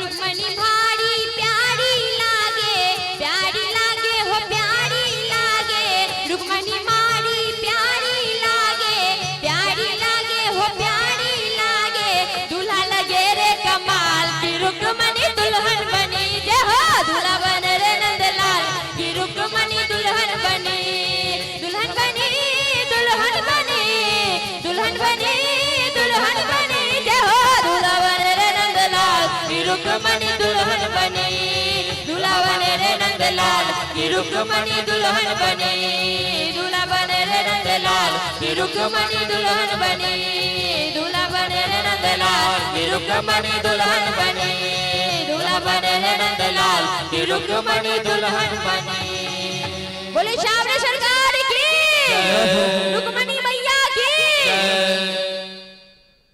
आइए झांकी का दर्शन करते हैं। इससे पूर्व आज हमने कथा के षष्ठम दिवस में अपने शब्दों के माध्यम से जो भी शब्द प्रयोग किया है उन शब्दों वही ब्रह्मा उस प्रत्येक शब्द को विशाल माला बना के हम आप और सभी मिलकर के माँ रुक्मिणी और भगवान श्री कृष्ण के चरणों में अर्पण करते हुए आज के वाणी को हम विराम देते हैं। सभी को जय श्री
रुक्मिणी जी के और भगवान श्री कृष्ण के ऐठाम कन्यादान पूजन आदि हेतु यहाँ पे रुक्मिणी और भगवान श्री कृष्ण का पूजन होगा। तो जो यहाँ पे एक निर्धारित किए गए हैं यजमान, उनसे आग्रह है कि जो भी यजमान है यहाँ पर वो उनकी पूजन करे और जो भी कन्यादान के निमित्त जो कुछ लाए हैं आप यहाँ पे अर्पण किए हैं और यदि अपने हाथ में रखे होंगे तो आप श्री यहाँ पे अर्पण कर सकते हैं, अथवा जो कुछ भी कन्यादान के निमित्त यहाँ पे देना हो आप दे सकते हैं। श्री राधे रानी सरकार की जय। एक दूटा सूचना अच्छी जे हम अहाँ सबके देव चाहे छी। सबसे पहले जे काल एहि कथा के विराम दिवस अछि, काल एहि कथा के विराम दिवस अछि। त जे भक्त लोकनि आई तक एहि कथा में अपने सब गोटे के हाजिर नहीं भेला, अपने सब गोटे नहीं एलिया, तो अपने सब भक्त लोकन से आग्रह जे घर बैसल सुन रहल छी तिनका से आग्रह जे काल एठाम आबू और आबि क काल एठाम से श्रीमद् भागवत जी के अंतिम श्लोक के हम एठाम से अपने सब गोटे के मुखारबिंद से पाठ कराब। कहबा करती अछि जे 6 दिन नहीं रहा तो कोनो बात नहीं, काले अंतिम दिवस जरूर आओ और काले खुनी जे भागवत जी के अंतिम श्लोक के पाठ करब, वही पाठ केला से संपूर्ण भागवत कथा के श्रवण के लाख फल भेटत। कहो भागवत भगवान की जय हो। संगई संग दोसर ई जे काले खुनी हम सब गोटे सब भक्त लोगन मिलकर इठाम श्रीमद् भागवत जी के महाआरती करब। तब महाआरती कोना होते त कोनो एक भक्त के यदि सौंपी त उनका कष्ट हेते। कहवा के जे काल खुनी सब गोटे अपन अपन घर से माटी के दिबौरी बना के ओइ में दीपक लगा के और संगे एकटा माचिस ल के आवे और जिनका घर में पंचमुखी आरती हेते लो पंचमुखी आरती भी ल के आबि सकै छी। और जब कथा विराम हेतै त सब गोटे एक संगे ओइ दीपक के हम सब प्रकट करब और सब भक्त लोगन मिल क भागवत जी के आरती उतारब, जे एक ई ऐतिहासिक आरती रहत एहि गाम के लेल। कहू भागवत भगवान की जय हो। समझ गेलिए। दोसर बात परसू खुनी परसू प्रातः काल 8 बजे एहि प्रांगण में सार्वजनिक हवन हेतै। जना अहाँ सब भक्त लोकन के विदित अछि जे ई भागवत कथा कोनो एक व्यक्ति एठाम नहीं करा रहल अछि। यदि अपने लोगन के मन में हाथ जे कोनो एक व्यक्ति के मानल छलै आ ओइ कारण ई कथा करा रहल छथ, एहन बिल्कुल नहीं छै। ई भागवत कथा अपने समस्त ग्रामवासी मिलकर कर रहल छी और अपने समस्त ग्रामवासी के सहयोग से भ रहल छै। एकटा बात हम कह चाहै छी, एकटा कार्यकर्ता छलखिन दुपहरिया में हमरा लग में एलखिन और हमरा से कहे छथिन जे महाराज जी एकटा गप कहू, चिंताजनक गप है त कहू न की कहै छी। तो हमरा कान में कहे छथ जे कथा आयोजन तो बहुत सुंदर भेल, लेकिन कनी धन के कमी लाग रहल अछि। त हम उनका आश्वासन देले जहां चिंता नहीं करू, हम यदि हम अपना ले नहीं मांगी, अपना ले मांगी नहीं तो ई गलत बात भेलै।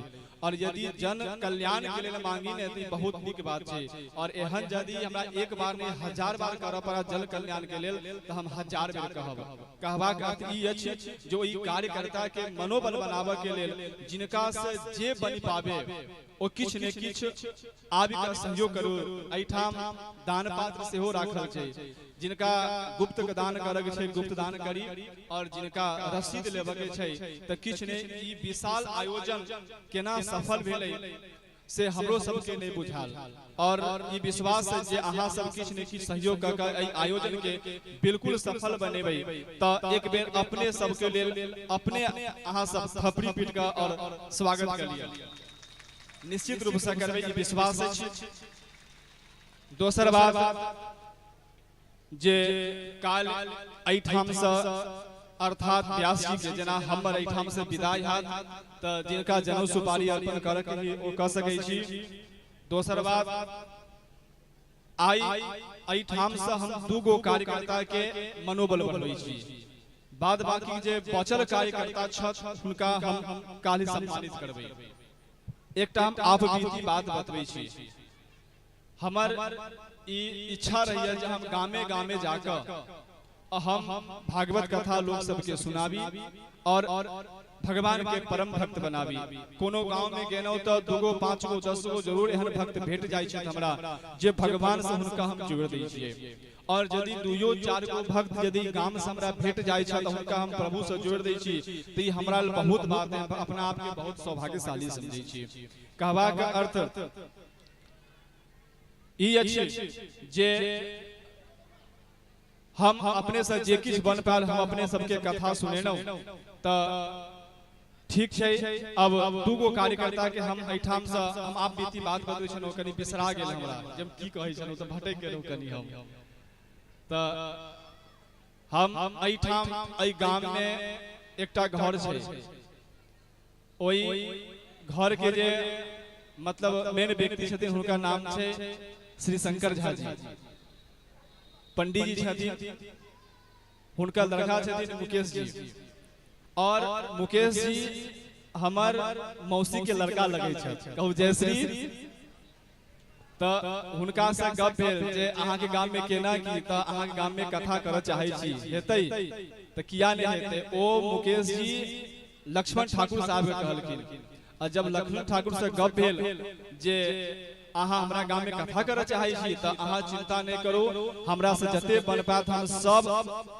एकटा गप कहले हमरा गाय लक्ष्मण जी जे महाराज जी आई रिकॉर्ड है जे आई तक हम ककरो यहाँ दक्षिणा रसीद काटे नहीं गेनो, लेकिन ये भागवत कथा प्रथम है जे हम सबके घरे घरे जा रहल छी रसीद काटे के लेल। ऐसे नभर गप की हाथ इनका लेल। त हम मुकेश भाई जी के बहुत बहुत धन्यवाद देना चाहबन, और लक्ष्मण ठाकुर जी के भी हम बहुत बहुत धन्यवाद देना चाहबन। और एई व्यासपीठ से हम लक्ष्मण ठाकुर जी के भी लेल भी और मुकेश झा जी के लेल भी हम खूब हमरा त ओना हमरा से नम्हर छथियो, लेकिन एई व्यासपीठ पर बैठना के नाते हम खूब हुनका आशीर्वाद दै छियनि। व्यासपीठ से ओ हमेशा खुश रहैत, प्रसन्न रहैत, आनंद रहैत, परिवार हमेशा उन्नति करैत, ई खूब हमर आशीर्वाद दै। अहूँ सब हिनका सबके आशीर्वाद दियौ जे एहन उत्साह हमेशा करैत रहैत। कोनो कार्यकर्ता और जे कार्यकर्ता बचल छथि हुनकर सम्मान काल हेतै, मन में एहन किछु नहीं राखति।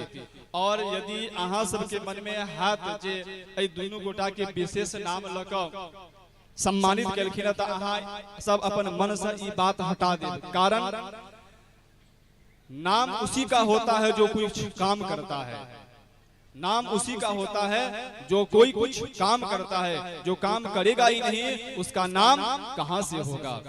तो ये दोनों ने आज इतना बड़ा कार्य किया है, इसके लिए इन दोनों का नाम होना उचित है और होना भी चाहिए, क्योंकि इन दोनों के माध्यम से शायद किसी और को प्रेरणा मिले और वो भी ऐसा धर्म कार्य कर सके। यदि किसी के मन में ऐसा हो रहा है, यदि किनको मन में होई छन जे हमरो भागवत कथा दलान पर अंगना में करवा के या सार्वजनिक करवा के तो ओ अहाँ संपर्क कर सकै छी। कते गोता पूछे जे ई अहिना हेतै कि अहिना बड़का आयोजन हेतै, त बिल्कुल मन में चिंता नहीं करू। अहाँ सबके मन में जना अहाँ सबके पास जे धन हेतै ओही धन के हिसाब से यदि अहाँ सब कभी हमरा घर में सुना दिया तो हम अहाँ सबके कथा घर में सुना देब, आंगन में कहबै त आंगन में सुना देब, दलान में कहबै त दलान में हम सुना देब। और ओ सुनेला से आई तक हम शहर में कथा सुनेनो जहां तहां सुनेनो, लेकिन आप ई हमर आंतरिक इच्छा है जे हम आप अपन घर में अर्थात मिथिला में आबि क हम अपन मिथिला वासी के हम कथा सुनाबी, ई आंतरिक हमर भावना है। ओना आगामी जे कथा है, आगामी कथा हमर 4 जून से 11 जून तक कीम तालुका ओलपाट जिला सूरत में हमर कथा भ रहल है। आगामी 4 जून से 11 जून तक भ सकत तो ओहो कथा अहाँ सबके YouTube पर लाइव मिलत। तो ई कथा के अपना आप सुना के लिए घर बैसल आचार्य सरोज झा नामक एगो चैनल छे जिनका सब अहाँ सब अपन घर पर सर्च क के सुन सकै छी। भ सके अहाँ सब तो उनका लाइक सब्सक्राइब कर देबै, जै के माध्यम से दोसर के भी कथा के लाभ मिलै। आओ बेसी गप नहीं करे, हम सब गोटे आरती के लिए प्रस्थान करै छी। भागवत भगवान की जय हो। सब गोटे ठाड़ भ जइयो, आरती करी। कर्पूरी गौरम करुणावतारम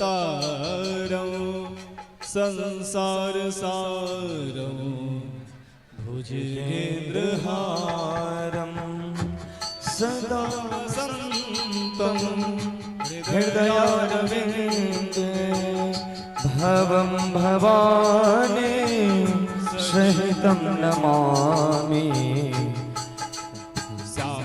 तेरी आरती कन्हैया तेरी आरती, श्यामा तेरी आरती कन्हैया तेरी आरती। सारा संसार करेगा हाथ जोड़ के, सारा संसार करेगा हाथ जोड़ के।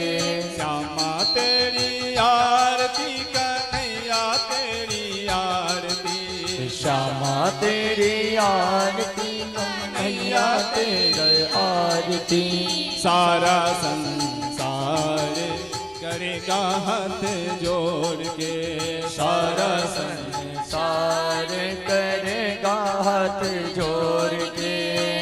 सिर पे सोहना मुकुट विराजे, सिर पर सोहना मुकुट विराजे। गल बैजंती माला साजे, गल में जयंती माला साजे। और फूलन के हार करेगा हाथ जोड़ के। श्यामा तेरी आरती कन्हैया तेरी आरती। सारा संसार करेगा हाथ जोड़ के। श्यामा तेरी आरती कन्हैया तेरी आरती। सारा संसार करेगा हाथ जोड़ के। श्यामा तेरी आरती ब्रह्मादिक तेरो यस गावे, ब्रह्मादिक तेरो यश गावे। नारद सारद ध्यान लगावे, नारद सारद ध्यान लगावे। और करे जय जयकार करेगा हाथ जोड़ के। श्यामा तेरी आरती कन्हैया तेरी आरती। सारा संसार करेगा हाथ जोड़